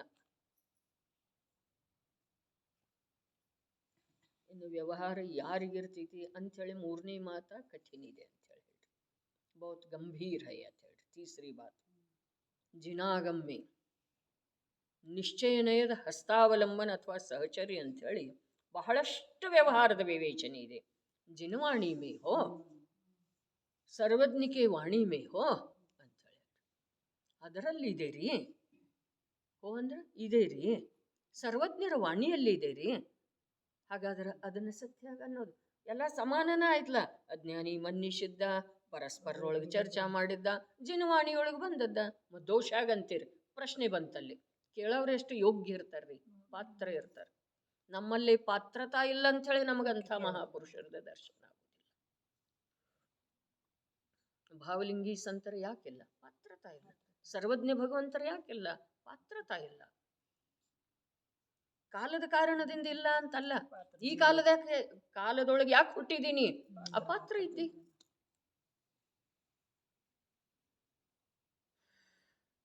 ಇಷ್ಟು ಇರುವಾಗ ಕೂಡ ನಮ್ಮನ್ನು ನಾವು ಬಹಳ ಅಂತ ಹೇಳಿ ತಿಳಿದ್ವಿ. ಅಲ್ಲೇ ಬಂತು ಅವ್ರದ್ದು ಸ್ವಾಮೀಜಿ ಮುಖದಿಂದನ ಏನೂ ಇರೋದಿಲ್ಲ. ಮತ್ತು ಬಹಳ ಆ ವ್ಯವಹಾರ ಅದು ಏನು ಇಲ್ಲ, ಅಲ್ಲೇ ಧರ್ಮ ಇಲ್ಲ, ವಾಸ್ತವದಲ್ಲಿ ಇಲ್ಲ ಅಂತ ಹೇಳ್ರಿ. ಆದ್ರೂ ನಾನು ಬಹಳ ಮಾಡ್ತಾ ಇದ್ದೇನೆ, ಬಹಳ ಮಾಡ್ತಾ ಇದ್ದಾನೆ, ತಪಸ್ಸು ಮಾಡ್ತಾ ಇದ್ದೇನೆ, ಉಪವಾಸ ಮಾಡ್ತಾ ಇದ್ದೇನೆ ಅಂಥೇಳಿ ಅನ್ನಿಸ್ತಿದೆ. ಅದೆಲ್ಲ ಗಳಿತಾಗಿ ಹೋಯ್ತಾರೆ. ಆ ಉಪವಾಸ ಮಾಡೋ ಭಾವ ಅವಾಗನೂ ಬಂದಿತ್ತಲ್ಲ. ಅನುವಾದ ಮಾಡೋ ವೇಳೆದೊಳಗೆ ಅಂದಿದ್ದೇನ್ರಿ ನಾನು. ಈಗ ತಪ್ಪದ ವೇಳೆಗೆ ಓದು ವೇಳೆದೊಳಗಲ್ಲಿ ಎಷ್ಟು ಉಪವಾಸ, ಎಷ್ಟು ಪಾರಣ. ಒಂದ್ಸಲ ನೋಡ್ರಿ ಎಂಥ ತಪಸ್ಸು ಇದೆ. ನಾವೇನು ಮಾಡ್ತೇವೆ, ಎಷ್ಟು ಆಕುಲ ವ್ಯಾಕುಲ ಆಗ್ತೇವೆ, ಎಷ್ಟು ಕಷಾಯ ಮಾಡ್ತೇವೆ. ಸುಧಾತಾಯಿ ಒಂದು ಬಾರಿದು ಒಂದು ಸ್ವಲ್ಪ ಆಹಾರ ಬಿಡೋದೈತಿ, ಮತ್ತೇನ್ರೆ ತಗೊಳ್ಳೋದೈತಿ. ಅದಕ್ಕೂ ಕೂಡ ಎಷ್ಟು ಆಕುಲ ವ್ಯಾಕುಲ, ಎಷ್ಟು ಕೋಲಾಹಲ, ಎಷ್ಟು ಆಡಂಬರ. ಎಲ್ಲರಿಗೂ ತಿಳಿಯುವ ಹಾಗೆ ಮಾಡ್ತೇವೆ ಅದನ್ನು. ಐತೇನಿಲ್ಲ.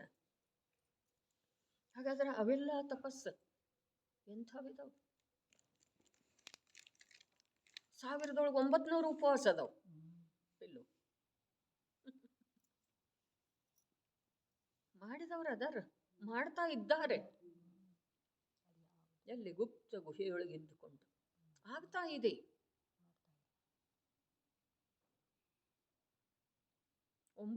ಮೇಲೆ ರೀ, 1900 ಮೇಲೆ ಉಪವಾಸ, 100ಕ್ಕಿಂತ ಕಮ್ಮಿ ಪಾರಣ.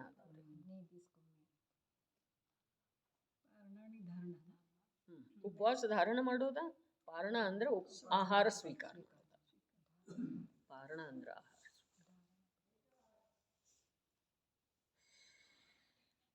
शारीरिक बल कमी व्हायला, इच्छेचंही कमी व्हायला असते ना. ಅದರಿ ಇಚ್ಛಾ ಕಡಿಮೆ ಆಗೋದಾ, ಇಂದ್ರಿಯ ಬಲ ಕಡಿಮೆ ಆಗೋದಾ, ಆಸಕ್ತಿ ಕಡಿಮೆ ಆಗೋದಾ ಸ್ವಾಭಾವಿಕವಾಗಿ ಆಗ್ತಾ ಇರ್ತಾವೆ. ಅದು ಕೇಳಿದ ಮೇಲೆ ಅಷ್ಟು ಉತ್ಸಾಹ ಬಂತು ಬೆಳಗು ವೇಳೆದೊಳಗೆ, ಪೂಜಾದ ವೇಳೆಗೆ. ಮತ್ತು ಅದನ್ನು ಬಿಟ್ಟು ಇದನ್ನು ಕೇಳು ವೇಳೆದೊಳಗೆ ಅದೆಲ್ಲ ಸಪಾಟ. ನಾ ತಪಸ್ಸು ಮಾಡಿ, ನಾವು ಉಪವಾಸ ಮಾಡಿ, ಅದು ಮಾಡಿ,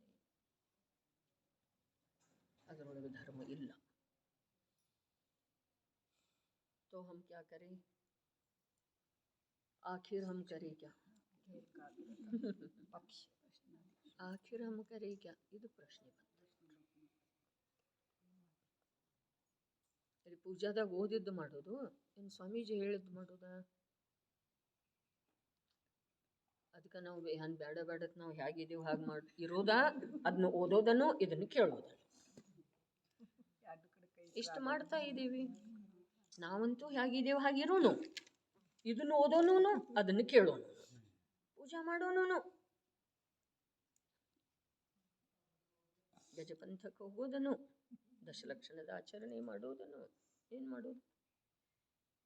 ಏನು ಶಿಡಿ ಪ್ರವಚನ ಉತ್ಕೃಷ್ಟ ಉತ್ಕೃಷ್ಟ. ಏನು ಪೂಜಾದೊಳಗೆ ಭಾವ ಬರ್ತಿತ್ತು ಅರ್ಥಾತ್ ಅದು ಭೂತಕಾಲ ಆಗಿ ಹೋಯ್ತು. ಮತ್ತು ನಾವು ಹೇಗಿದ್ದೇವೆ ಹಾಗೆ ಹೋದೆವ್ರಿ ಮನೆಗೆ, ಹೇಗಿದ್ದೇವೆ ಹಾಗೆ.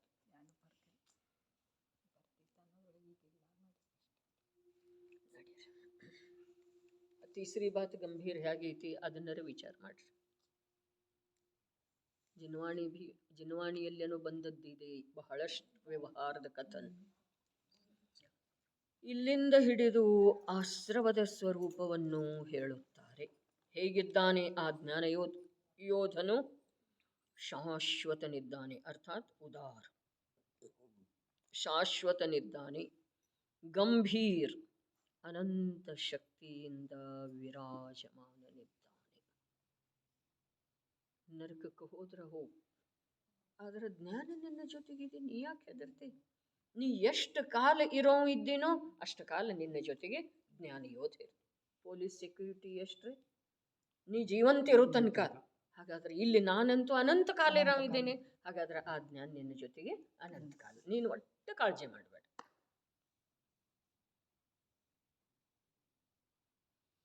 ಆರು ಗುರಾಣಿಯೊಳಗೆ ಬರ್ತಿದ್ದಿಲ್ಲ.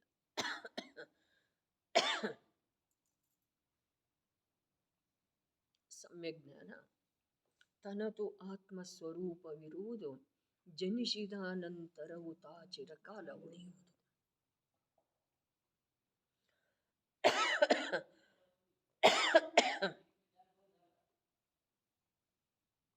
ಮರಣ ಪುಟ್ಟುವ ಜರೆಯ ರೂಪದ ಉರುತರದ ರೋಗಗಳ ನಾಶಿಪ ದಿವ್ಯ ಔಷಧವು. ರೋಗ ಯಾವುದವ್ರಿ? ಮರಣ ಹುಟ್ಟುವ ಜರಿಯ. ಜನ್ಮ ಮರಣ ಜರ, ಜನ್ಮ ಜರ ಮರಣ. ಜರ ಮರಣ ಜನ್ಮ ನಮ್ಮ ಕ್ರಮ. ನಮಗೆ ಬರೋದಿದೆ ಇವಾಗ ಜರ, ಅಥವಾ ಬಂದಿದೆ. ಬಂದಿದೆ ಅಂತ ನೀವು ಅಂತೀರಿ, ಖರೆ ನಾವರೇ ಬಂದಿಲ್ಲ ಅಂತೇವ್ರಪ್ಪ.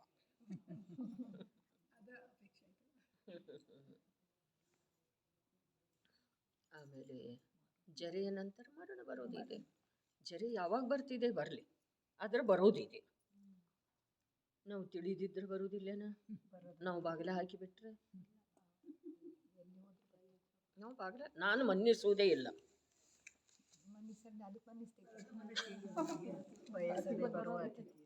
ಎರಡೆರಡ್ಲೆ 5 ನಾನು ಒಪ್ಪೋದನೇ ಇಲ್ಲ. ನಾನು ವೃದ್ಧ ಆಗಿದ್ದೇನೆ ಅಂತೇಳಿ ಒಪ್ಪೋದನೇ ಇಲ್ಲ.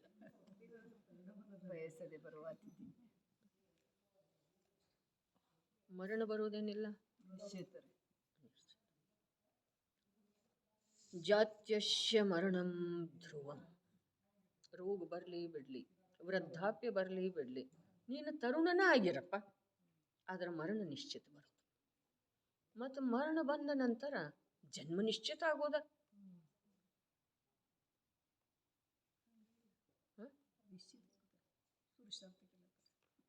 ಮರಣ ಅಲ್ಲೇ ಯಾವ ಭವ ನನಗೆ ಮರಣ ಬಂತು ಅಂತಂದ್ರೆ ನಿಶ್ಚಿತ ಜನ್ಮ ಆಗೋದ್ರಲ್ಲ. ಯಾರು ಕೇವಲ ಜ್ಞಾನ ಪ್ರಾಪ್ತ ಮಾಡ್ಕೊಂಡದಾರೋ ಅವ್ರದ್ದು ಮರಣ ಆಗೋದಲ್ರಿ. ಮರಣ ಯಾವುದಕ್ಕಂತಾರೋ, ಯಾವುದು ಜನ್ಮದ ಕಾರಣ ಇದೆಯೋ ಅದು ಮರಣ ಇದೆ. ಹಾಗಾದ್ರೆ ನಮ್ದು ಮರಣ ನಿಶ್ಚಿತ ಇದೆ ಅಂದಮೇಲೆ ಜನ್ಮನೂ ನಿಶ್ಚಿತ ಇದೆ. ಉಳಿದು ಮಧ್ಯದ ರೋಗ ಬೇಕಾದ್ರೆ ಬರಲಿ ಬಿಡಲಿ. ನನಗೆ ವೃದ್ಧಾಪ್ಯದ ಸ್ವೀಕಾರ ಇರಲಿಲ್ಲ ಅಂತಂದ್ರೆ ಏನಿದೆ ರೀ? ವೃದ್ಧಾಪ್ಯದ ಸ್ವೀಕಾರ ನಾನು ಮಾಡಲಿಲ್ಲ ಅಂತಂದ್ರೆ ಒಂದು ಸಿದ್ಧಾಂತದ ಅನುಸಾರ ಅಥವಾ ನೈಸರ್ಗಿಕದ ಅನುಸಾರ ಒಂದು ಹಾನಿ ಏನಾಗ್ತಿದೆ? ಬಂದಿರುವಂಥ ವೃದ್ಧಾಪ್ಯ ಅಥವಾ ಬರಬೇಕಾದಂಥ ವೃದ್ಧಾಪ್ಯ ನನಗೆ ಬೇಡಾಗಿದ್ರೆ, ಬಂದಿರುವಂಥ ವೃದ್ಧಾಪ್ಯದ ಸ್ವೀಕಾರ ಇಲ್ಲ, ಬರುವಂಥ ವೃದ್ಧಾಪ್ಯ ನನಗೆ ಬೇಕಿಲ್ಲ. ಅಲ್ಲೇನಾಗ್ತಿದೆ ಸುಧಾತಾಯಿ? ಏನಾಗ್ತಿದೆ? ವಸ್ತು ವ್ಯವಸ್ಥೆ ಅಂತೂ ಮಾನ್ಯನೇ ಇಲ್ಲ. ನಿಂದ ಅಪಮೃತ್ಯು ಆಗ್ತಿದೆ.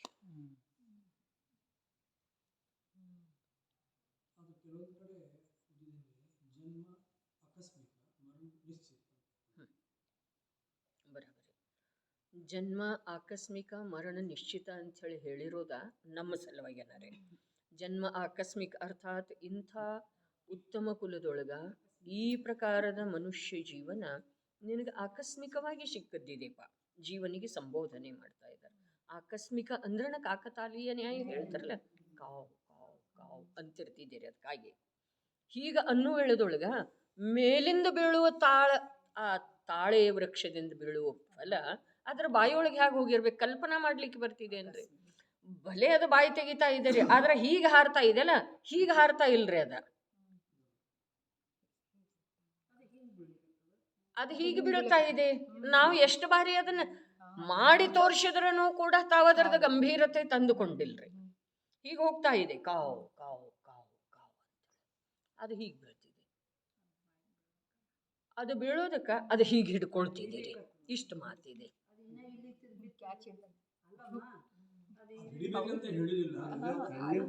ಸ್ವಾಭಾವಿಕವಾಗಿ ಹೀಗೆ ಮಾಡುವ ವೇಳೆದೊಳಗ ಹೀಗೆ ಅದಕ್ಕೆ ಸಿಕ್ಕಿ ಬಿಡ್ತಿದ್ದೀರಲ್ಲ. ಅದೇ ಪ್ರಕಾರ ಜನ್ಮ ಆಕಸ್ಮಿಕ ಇದೆ, ಪ್ರಯತ್ನಪೂರ್ವಕ ಪ್ರಾಪ್ತ ಮಾಡ್ಕೊಂಡದ್ದ ಅಲ್ಲ. ಮತ್ತ ನೀ ಇಲ್ಲಿ ಆಕಸ್ಮಿಕವಾಗಿ ಬಂದು ಬಿಟ್ಟಿದಿ, ನಿನ್ನ ಕಾರ್ಯ ನೀ ಮಾಡ್ಕೊಳ್ಳಿಲ್ಲ ಅಂತಂದ್ರೆ ನಿನ್ನ ಮರಣ ನಿಶ್ಚಿತ ಐತಿ. ಮರಣ ಅಂದ್ರೆ ಒಂದೇ ಮರಣ ಅಲ್ರಿ ಅಣ್ಣ. ಅಲ್ಲಿ ಮರಣ ಶಬ್ದದೊಳಗೆ ನೀನು ಪುನಃ ಮನುಷ್ಯ ಆಗುವುದಿಲ್ಲ, ಈ ಪ್ರಕಾರದ ಅರ್ಥ ಇದೆ. ಅದು ಜನ್ಮ ಆಕಸ್ಮಿಕ ಅರ್ಥಾತ್ ನೀನು ಮನುಷ್ಯ ಆಗಿರೋದ ನಿನ್ನ ಯಾವ ಪ್ರಯತ್ನದಿಂದಲ್ಲ, ಸ್ವಾಭಾವಿಕವಾಗಿ ಆಕಸ್ಮಿಕವಾಗಿ ಸಿಕ್ಕದ್ದೇ ಇದೆ. ಆದರೆ ಇಲ್ಲಿ ನಿನ್ನ ಕಾರ್ಯ ಮಾಡಲಿಲ್ಲ ಅಂತಂದ್ರೆ ನಿನ್ನ ಮರಣ ನಿಶ್ಚಿತ, ಅರ್ಥಾತ್ ನಿನ್ನ ನಾಶನ ಆಗ್ತಿದೆ, ಅರ್ಥಾತ್ ನಿಗೋದದವರೆಗೆ ಗಮನ ಮಾಡ್ತೀಯ. ಬಹಳ ಇದೆ ರೀ ಅರ್ಥ ಅದರಲ್ಲಿ. ಅಪ್ಪಾಜಿ ಹೇಳ್ತಿದ್ರೆ ಇಷ್ಟು ಉತ್ಕೃಷ್ಟ ಅವಸರ ಸಿಕ್ಕಿದ ನಂತರ ಕೂಡ ಜೀವ ತತ್ವದ ಅಭ್ಯಾಸ, ತತ್ವ ನಿರ್ಣಯ, ಭೇದ ವಿಜ್ಞಾನ, ಸಮ್ಯಕ್ ದರ್ಶನ ಈ ಕಾರ್ಯಗಳನ್ನು ಮಾಡಲಿಲ್ಲ ಅಂತಂದ್ರೆ ನಿಶ್ಚಿತವಾಗಿ ಅವನು ಸ್ವರ್ಗಕ್ಕೆ ಹೋದ್ರೂ ಎಲ್ಲೇ ಹೋದ್ರೂ ನಿಗೋದದವರೆಗೆ ತಲುಪ್ತಾನ ಅಂತ ಹೇಳಿ ಹೇಳ್ತಾರೆ. ಇದೇ ಸ್ಮರಣೆ ಹೇಳಿದ್ರ ಅಥವಾ ಇಲ್ಲ? ಇಷ್ಟು ಮೇಲೆ ಬಂದಿರುವಂಥವ ಯಾವ ಕಾರ್ಯದ ಸಲುವಾಗಿ? ತನ್ನನ್ನು ತಾನು ತಿಳ್ಕೊಳ್ಳೋದು, ತತ್ವ ತಿಳ್ಕೊಳ್ಳೋದು, ವಿಶ್ವದ ಸ್ವರೂಪ ತಿಳ್ಕೊಳ್ಳೋದು, ಅಜೀವದ ಸ್ವರೂಪ ತಿಳ್ಕೊಳ್ಳೋದು, ದೇಹದ ಸ್ವರೂಪ ತಿಳ್ಕೊಳ್ಳೋದು, ದೇಹದ ರೋಗದ ಸ್ವರೂಪ ತಿಳ್ಕೊಳ್ಳೋದು, ಜ್ಞಾನದ ಸ್ವರೂಪ ತಿಳ್ಕೊಳ್ಳೋದು, ಜ್ಞಾನದ ಶಾಶ್ವತ ಸ್ವರೂಪವನ್ನು ನಂಬೋದು, ತತ್ವದ ನಿರ್ಣಯ, ಆತ್ಮನ ಅನುಭೂತಿ, ಇವೆಲ್ಲ ಕಾರ್ಯ ಆಗಲಿಲ್ಲ ಅಂತಂದ್ರೆ ನೀನು ಬೇಕಾದಷ್ಟು ಪುಣ್ಯ ಮಾಡಿದ್ರೂ ಅದರಿಂದ ಸ್ವರ್ಗಕ್ಕೆ ಹೋದ್ರೂ ನಿಶ್ಚಿತವಾಗಿ ನೀನು ನಿಗೋದದವರೆಗೆ ತಲುಪ್ತಿ. ನಿಗೋದದವರೆಗೆ ಹೋಗಿ ಮತ್ತೆ ಬರ್ಕಬೇಕಂತ ಹೇಳಿದ್ದಾರೆ. ಹೋದ ಮೇಲೆ ಬರೋದಂತೂ ನಮ್ಮ ಕೈಯೊಳಗೆ ಇಲ್ಲವೇ ಇಲ್ಲ. ಒಂದು ನಿಗೋದದಿಂದ ಹೊರಗೆ ಬರೋದ, ಒಂದು ಆತ್ಮನ ಅನುಭೂತಿ. ಆತ್ಮನ ಅನುಭೂತಿಯ ಎಲ್ಲ ಅವಸರ, ಸರ್ವ ಪ್ರಕಾರ ಸೇ ಅವಸರ ಆಯಾ ಹೈ ಮೋಕ್ಷ ಮಾರ್ಗ ಪ್ರಕಾಶಕದೊಳಗೆ. ಹಾಗಾದ್ರೆ ಈಗ ಸಂಸಾರ ರಾಶಿಯಿಂದ ಹೊರಗೆ ಬರುವಂಥ ಅವಕಾಶ ನಮಗೆ ಪ್ರಾಪ್ತ ಆದ್ರೂ ಕೂಡ ನಾವು ಸಂಸಾರದಿಂದ ಹೊರಗೆ ಬರುವ ಕಾರ್ಯ ಮಾಡಲಿಲ್ಲ. ಸಂಸಾರದಿಂದ ಹೊರಗೆ ಬರೋದು ಅರ್ಥಾತ್ ಮೋಕ್ಷ ಮಾರ್ಗದೊಳಗೆ ಬರೋದು. ಆ ಕಾರ್ಯ ಮಾಡಲಿಲ್ಲ ಅಂತಂದ್ರೆ ನಿಗೋದಕ್ಕೆ ಹೋಗೋದು ನಿಶ್ಚಿತ ಇದೆ ಇರಲೇ. ಆ ಮೊದಲನೇ ಪುರುಷಾರ್ಥ ನಿರರ್ಥಕ ಆಗ್ತಿದ್ದೀರಿ. ನಿಗೋದದಿಂದ ಮೇಲೆ ಬಂದದ್ದು ಪುರುಷಾರ್ಥ. ಇಲ್ಲಿ ಮಠ ಬಂದದ್ದು ಎಲ್ಲ ನಿರರ್ಥಕ, ಏನೂ ಇಲ್ಲ.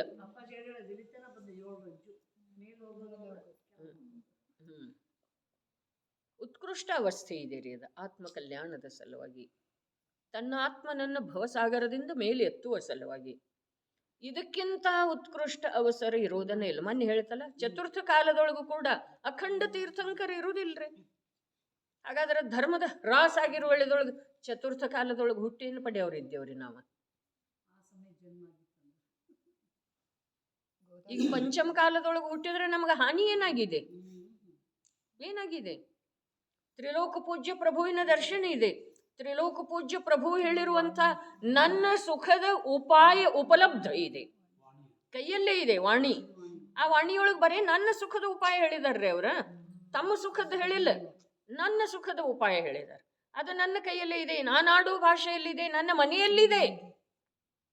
ಕೊಡಪ್ಪ ಒಂದಿಷ್ಟ, ನಾನು ಓದಿ ಕೊಡ್ತೇನೋ ಅನ್ನೋ ಮಾತಿಲ್ಲ. 2 ದಿವಸದೊಳಗೆ ಕೊಡ್ ನೋಡು ಅಂಥೇಳಿ ಅವನು ಹೇಳುವ ಮಾತಿಲ್ಲ. ಗ್ರಂಥನು ಇಲ್ಲದೆ ಇರೋ ವೇಳೆದೊಳಗೆ ಇವೆಲ್ಲ ನಡೆದಿದಾವ ಅಥವಾ ಇಲ್ರಿ?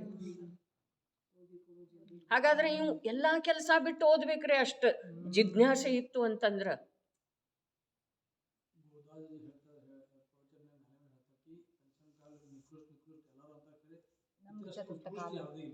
ಹೌದು, ನಿಜವಾಗಿಲ್ರಿ. ನಮ್ಮ ಕಾಲದ್ದೇನೋ ಮಾತಿಲ್ಲ, ಆತ್ಮ ಕಲ್ಯಾಣದ ಕಾರ್ಯ ಮಾಡೋದು ಮುಖ್ಯತಾ ಐತ್ರಿ, ಉತ್ಕೃಷ್ಟನೇ ಐತ್ರಿ. ನಮ್ಮ ಅಪ್ಪಾಜಿ ಅನೇಕ ಬಾರಿ ಹೇಳಿದ್ದಾರ್ರಿ, ಇದರಂಥ ಉತ್ಕೃಷ್ಟ ಕಾಲ ದೊರೆಯ ತೊಂದರೆ ಇಲ್ಲ. ಯಾಕೆ ನೀ ಸ್ವಾಧ್ಯಾಯ ಮಾಡ್ಕದೆ ಅಂತ ಹೇಳಿ ಕೈಯೊಳಗಿಂದ ಬುಕ್ ಕಸ್ಕೊಂಡ ನಮ್ಮನ್ನ ದಂಡಿಸುವಂಥ ದೊರೆಗಳಿಲ್ಲ. ಏನಿದೆ ಹೇಳ್ರಲ್ಲ, ಇಷ್ಟು ಅನುಕೂಲತೆ ಇದೆ. ಓದಂತ ಹೇಳಿ ನಿಯಮ ಕೊಟ್ರನು ನಾವು ಓದೋದಿಲ್ರಿ. ಪಾಪ ಅವ್ರು ನಗ್ನ ದಿಗಂಬರ ದೀಕ್ಷಾಧಾರಣ ಮಾಡಿ ವ್ರತ ಕೊಡ್ತಾರ್ರಿ ಸ್ವಾಧ್ಯಾಯ ಮಾಡಂಥೇಳಿ 2 ಸಾಲ ಓದ್ತಾರೆ. ಕಾಟ ಕಳೆಯುವ ಸಲುವಾಗಿ. ಅಪ್ಪಾಜಿ ಹೇಳ್ತಿದ್ರು ದೇವ ದರ್ಶನದ ನಿಯಮ ತಗೊಂಡಿರ್ತಾ, ಬೆಳಗ್ಗೆ ಮೊದಲನೇ ಟ್ರೈನಿಗೆ ಹೋಗೋದಿರ್ತಿದೆ, ಮಂದಿರಕ್ಕೆ ಹೋಗ್ತಾ, ಮನೆಯಾಗ ಬಂದ್ಮೇಲೆ ಭಗವಂತ ಏನು ಮಾಡ್ಕತ್ತಿದ್ದ ಕೇಳ್ರಿ, ಅದನ್ನ ನಾನು ನೋಡ್ಲಿಲ್ಲಪ್ಪ ಅಂತ ಹೇಳಿ ಅಂತ. ಭಗವಂತ ಬಸ್ತಿಯೊಳಗೆ ಇದ್ದೇನಿಲ್ಲ, ಅದೇ ಹತ್ತಕ್ಕೆ ನಾನು ನೋಡ್ಲಿ. ಹೋಗೋಗಿತ್ತು ಹಾಗೆ ನಮ್ಮ ಪ್ರತಿಯೊಂದು ಕ್ರಿಯೆ ಎಲ್ಲ ಹಾಗೆ ಆಗೀತೆ ನಿಂತಿದ್ರಿ. ಹಾಂ ಮತ್ತಿದೆ ಇಷ್ಟ ಐತೆ ಟೈಮ್ ಯಾರು ಗೊತ್ತು. ಹೌದೇನ್ರಿ, ಇನ್ನೊಂದು 5-10 ಮಿನಿಟ್ ತೊಗೊಳ್ತೇನೆ ಸಾಕು. ಹೇಗಿದ್ದಾನೆ ಆ ಜ್ಞಾನಯೋಧನು? ಉದಾರ ಗಂಭೀರ ಮಹೋದಯ. ಆ ಮಹೋದಯ ಅಂತಂದ್ರೆ ಆ ಮಹಾತ್ಮ, ಆ ಮಹಾಪುರುಷ. ಮಹೋದಯ ಮಹಾನುಭಾವ. ಆ ಮಹಾನುಭಾವ ಹೀಗಿದ್ದಾನೆ. ಹೇಗಿದ್ದಾನೆ? ಅನಂತ ಶಕ್ತಿಯಿಂದ ವಿರಾಜಮಾನಿದ್ದಾನೆ, ಶಾಶ್ವತ ಇದ್ದಾನೆ. ಶಾಶ್ವತ ಆ ಮಹಾಪುರುಷ ಇಂಥ ಮದನ್, ಆ ಮಹೋದಯ ಇಂಥ ಮದನ್. ಅವರ ಮಹತ್ವ ಕೊಟ್ರೆ, ಅವರೇ ಅವನಿಗೆ ವಿಶೇಷನ ಕೊಟ್ರೆ ನಮಗೇನು ಅನಿಸೋದಿಲ್ಲ. ಶಾಶ್ವತ ಇದ್ದಾನೆ, ಅನಂತ ಶಕ್ತಿಗಳಿಂದ ವಿರಾಜಮಾನಿದ್ದಾನೆ ಅಂದಮೇಲೆ ನಮಗೇನಾದರೂ ಉತ್ಸಾಹ ಉಕ್ಕಿತರೆ, ಆನಂದ ಬಂತು. ಮತ್ತು ಕೊನೆಗೆ ಮಹೋದಯ ಶಬ್ದದ ಪ್ರಯೋಗ. ಆ ಮಹಾಪುರುಷ ಹೀಗಿದೆ. ಮಹೋದಯ, ಉದಯ ಶಬ್ದ ಇದೆಯಲ್ಲ, ಅಂದ್ರೆ ಈಗ ನವೀನವಾಗಿ ಅವನಿನ್ನಲ್ಲೇ ಹುಟ್ಟುತ್ತಾನೆ, ಉತ್ಪನ್ನ ಆಗ್ತಾನೆ. ಮಹೋದಯ, ಮಹಾನ್ ಉದಯ ಆಗ್ತಿದೆ ಅವಂದು ನಿನ್ನಲ್ಲೇ. ಯಾವಾಗ ನಿನ್ನ ಸ್ವರೂಪದೊಳಗೆ ನೀ ಒಂದು ಸಮಯ ನಿಂತಿ ಅಂತಂದ್ರೆ ಆ ಮಹಾಪುರುಷನ ಉದಯ ಆಗ್ತಿದೆ. ಒಮ್ಮೆ ಉದಯ ಆಯಿತು ಅಂತಂದ್ರೆ ಶಾಶ್ವತವಾಗಿ ಅವನು ಉಳಿತಾನೆ. ಅವನ ಶಕ್ತಿ ಯಾವಾಗೂ ಹ್ರಾಸ ಆಗುವುದಿಲ್ಲ. ನರಕದೊಳಗೆ ಹೋದ್ರೂ ಆಗುವುದಿಲ್ಲ, ಅನೇಕ ಭೋಗ ಸಾಮಗ್ರಿಗಳು ದೊರಕುವಂಥ ಸ್ವರ್ಗದೊಳಗೆ ಹೋದ್ರೂ ಆಗುವುದಿಲ್ಲ, ಅನೇಕ ವೃದ್ಧಿ ಪ್ರಾಪ್ತ ಆದ್ರೂ ಮುನಿ ಅವಸ್ಥೆಯೊಳಗೆ ಅವನ ಹ್ರಾಸ ಆಗುವುದಿಲ್ಲ. ಅನೇಕ ವೃದ್ಧಿ ಪ್ರಾಪ್ತ ಆಗ್ತಾವಲ್ಲ, ದಿನ ಹೇಳ್ತಿರಲ್ಲ ವೃದ್ಧಿದಾರಿ ಮುನಿಗಳದ್ದ.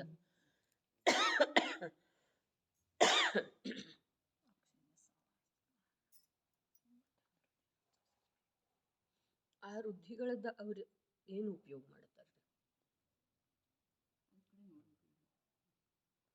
ಏನು ಉಪಯೋಗ ಮಾಡ್ತಾರೆ? ಅವಶ್ಯಕನೇ ಇಲ್ಲ ಅವರಿಗೆ, ಗುರುತು ಇರುವುದಿಲ್ಲ.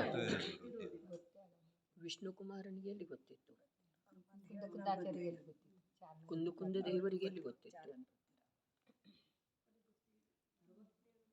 ಯಾಕೆಂತಂದ್ರೆ ಯಾವುದನ್ನೂ ಗೊತ್ತು ಮಾಡಿಕೊಳ್ಳುವುದರ ಕಡೆಗೆ ಅವ್ರದ್ದು ಉಪಯೋಗನೇ ಇಲ್ಲ. ಅವು ಪ್ರಾಪ್ತ ಆಗಿದ್ದಾವೆ ಅಂಥೇಳಿ ಬಂದು ಹೇಳಿದ್ರೂ ಅದರ ಉಪಯೋಗ ಮಾಡ್ಕೊಳ್ಳೋದಿಲ್ಲ. ಸನತ್ ಕುಮಾರ್ ಚಕ್ರವರ್ತಿಗೆ ಔಷಧ ವೃದ್ಧಿ ಪ್ರಾಪ್ತ ಆಗಿತ್ತಲ್ಲ ಮುನಿ ಅವಸ್ಥೆಯೊಳಗೆ, ಉಪಯೋಗ ಮಾಡಿಕೊಂಡ್ರೆ. ಆ ಶುಭಚಂದ್ರಾಚಾರ್ಯರಿಗೆ ಪ್ರಾಪ್ತ ಆಗಿತ್ತಲ್ಲ, ಅವ ಒಂದು ಸಿದ್ಧರಸವನ್ನು ಕೊಟ್ಟು ಕಳಿಸಿದ್ದ. ಯಾರವ? ಭರ್ತೃಹರಿ.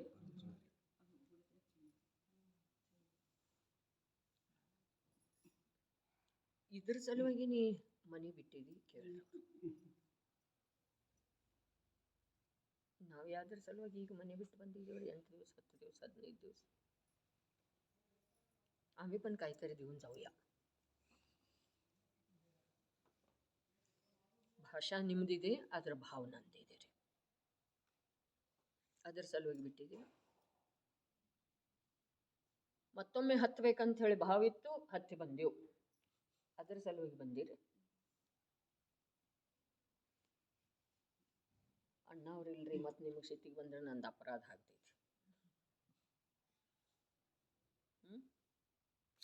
ಅದರ ಸಲು ಒಂದಿಷ್ಟು ದೋಷ ನೋಡ್ಕೊಳ್ಳಿಕ್ಕೆ ಬೇಕ್ರಿ. ಬರೇ ಏನು ದೋಷ ನೋಡ್ಕೊಳ್ಳೋದ? ಬರೇ ಯಾಕೆ ದೋಷ ಮಾಡೋದ?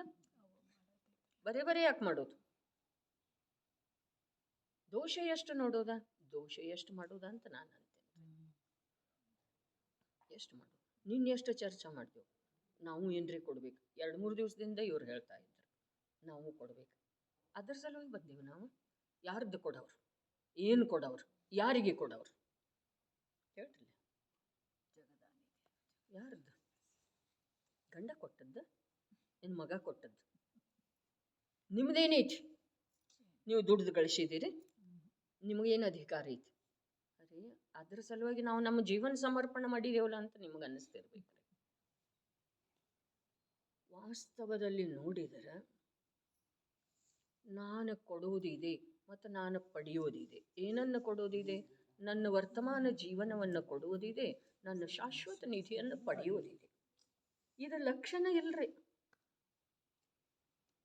ಯಾತಕ್ಕೆ ಹೋಗೋದ ಅಂತ ಒಬ್ರಂದ್ರೆ ಹೋಗೋದಂಥೇಳಿ ಉತ್ಸಾಹದಿಂದ ಕರ್ಕೊಂಡು ಹೋಗ್ತಾರೆ ಅಂಥೇಳಿ ಉತ್ಸಾಹದಿಂದ ಬಂದಿದ್ನ. ಹಂಗಿ ತುಂಗಿ ಕರ್ಕೊಂಡು ಆಯ್ತದ ಚರ್ಚೆ ಇಲ್ಲ.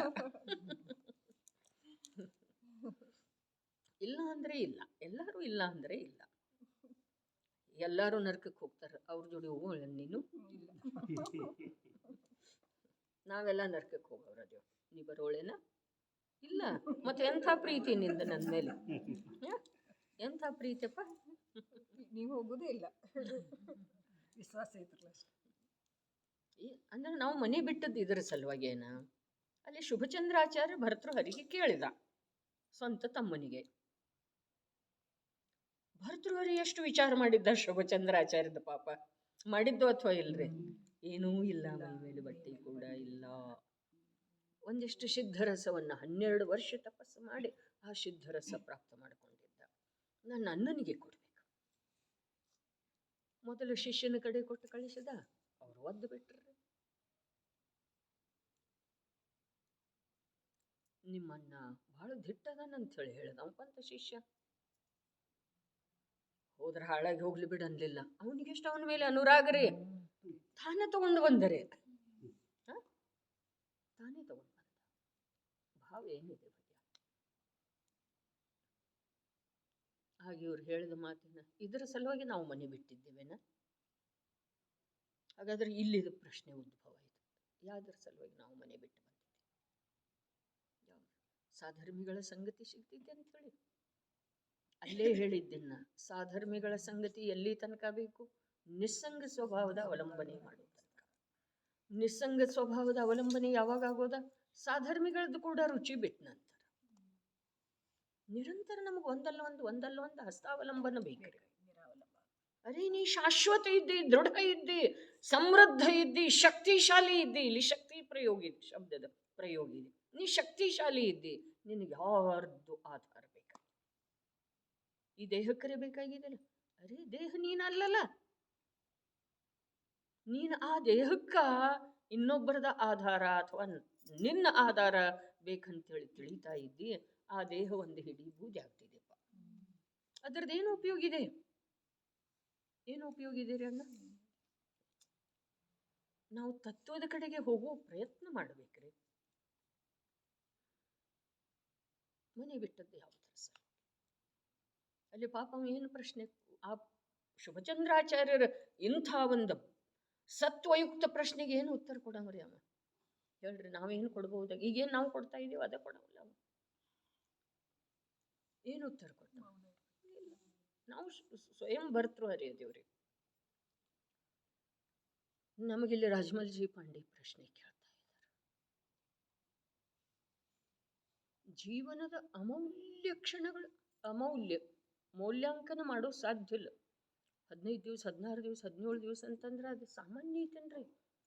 ಅಲ್ಲಿ ಇದರಲ್ಲೇ ರತ್ನಕರ್ಣ ಶ್ರವಕಾಚಾರದಲ್ಲಿ ಏನು ಹೇಳ್ತಾರೆ? ಒಂದೊಂದು ದಿವಸ ರೂಪದ ದೊಡ್ಡ ದೊಡ್ಡ ತುಂಡುಗಳ ಕತ್ತರಿಸಿ ಬೀಳ್ತಾ ಇರೋದು ನಿನಗೆ ಕಾಣಿಸ್ತಾ ಇಲ್ಲೇನ? ನಮಗೆ 15 ದಿವಸ ಕಾಣಿಸ್ತಾ ಇಲ್ಲ. ಮುಂದಿನ ವರ್ಷದ ಕೂಡ ಯೋಜನೆ ಐತೆ ನಮ್ಮ ಎದುರಿಗೆ. ಮುಂದಿನ ವರ್ಷದ ಯೋಜನಾ ಇದೆ, ಅರ್ಥಾತ್ ಆ ಒಂದು ವರ್ಷದ ತುಂಡನ್ನ ನಾವು ಉರುಳಿಸಿ ಬಿಡ್ಲಿಕ್ಕೆ ತಯಾರಾದೆವು ಅತ್ಯಂತ ನಿರ್ದಯತೆಯಿಂದ. ಅದಕ್ಕೆ ಜನ್ಮ ಆಕಸ್ಮಿಕ, ಮರಣ ನಿಶ್ಚಿತ. ನಿನಗೆ ಇಂಥ ಅವಸರ ಸಿಕ್ಕಿದೆ. ಜನ್ಮ ಅಂತಂದ್ರೆ ಈ ದೇಹದ ಜನ್ಮ ಅಲ್ಲ.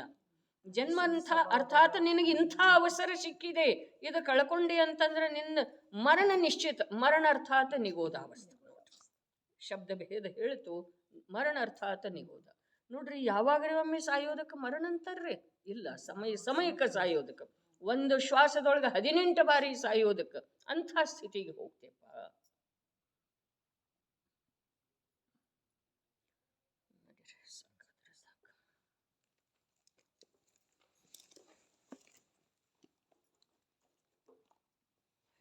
ಭಜನೆ ಒಂದು 12 ಆಗಿಲ್ಲ.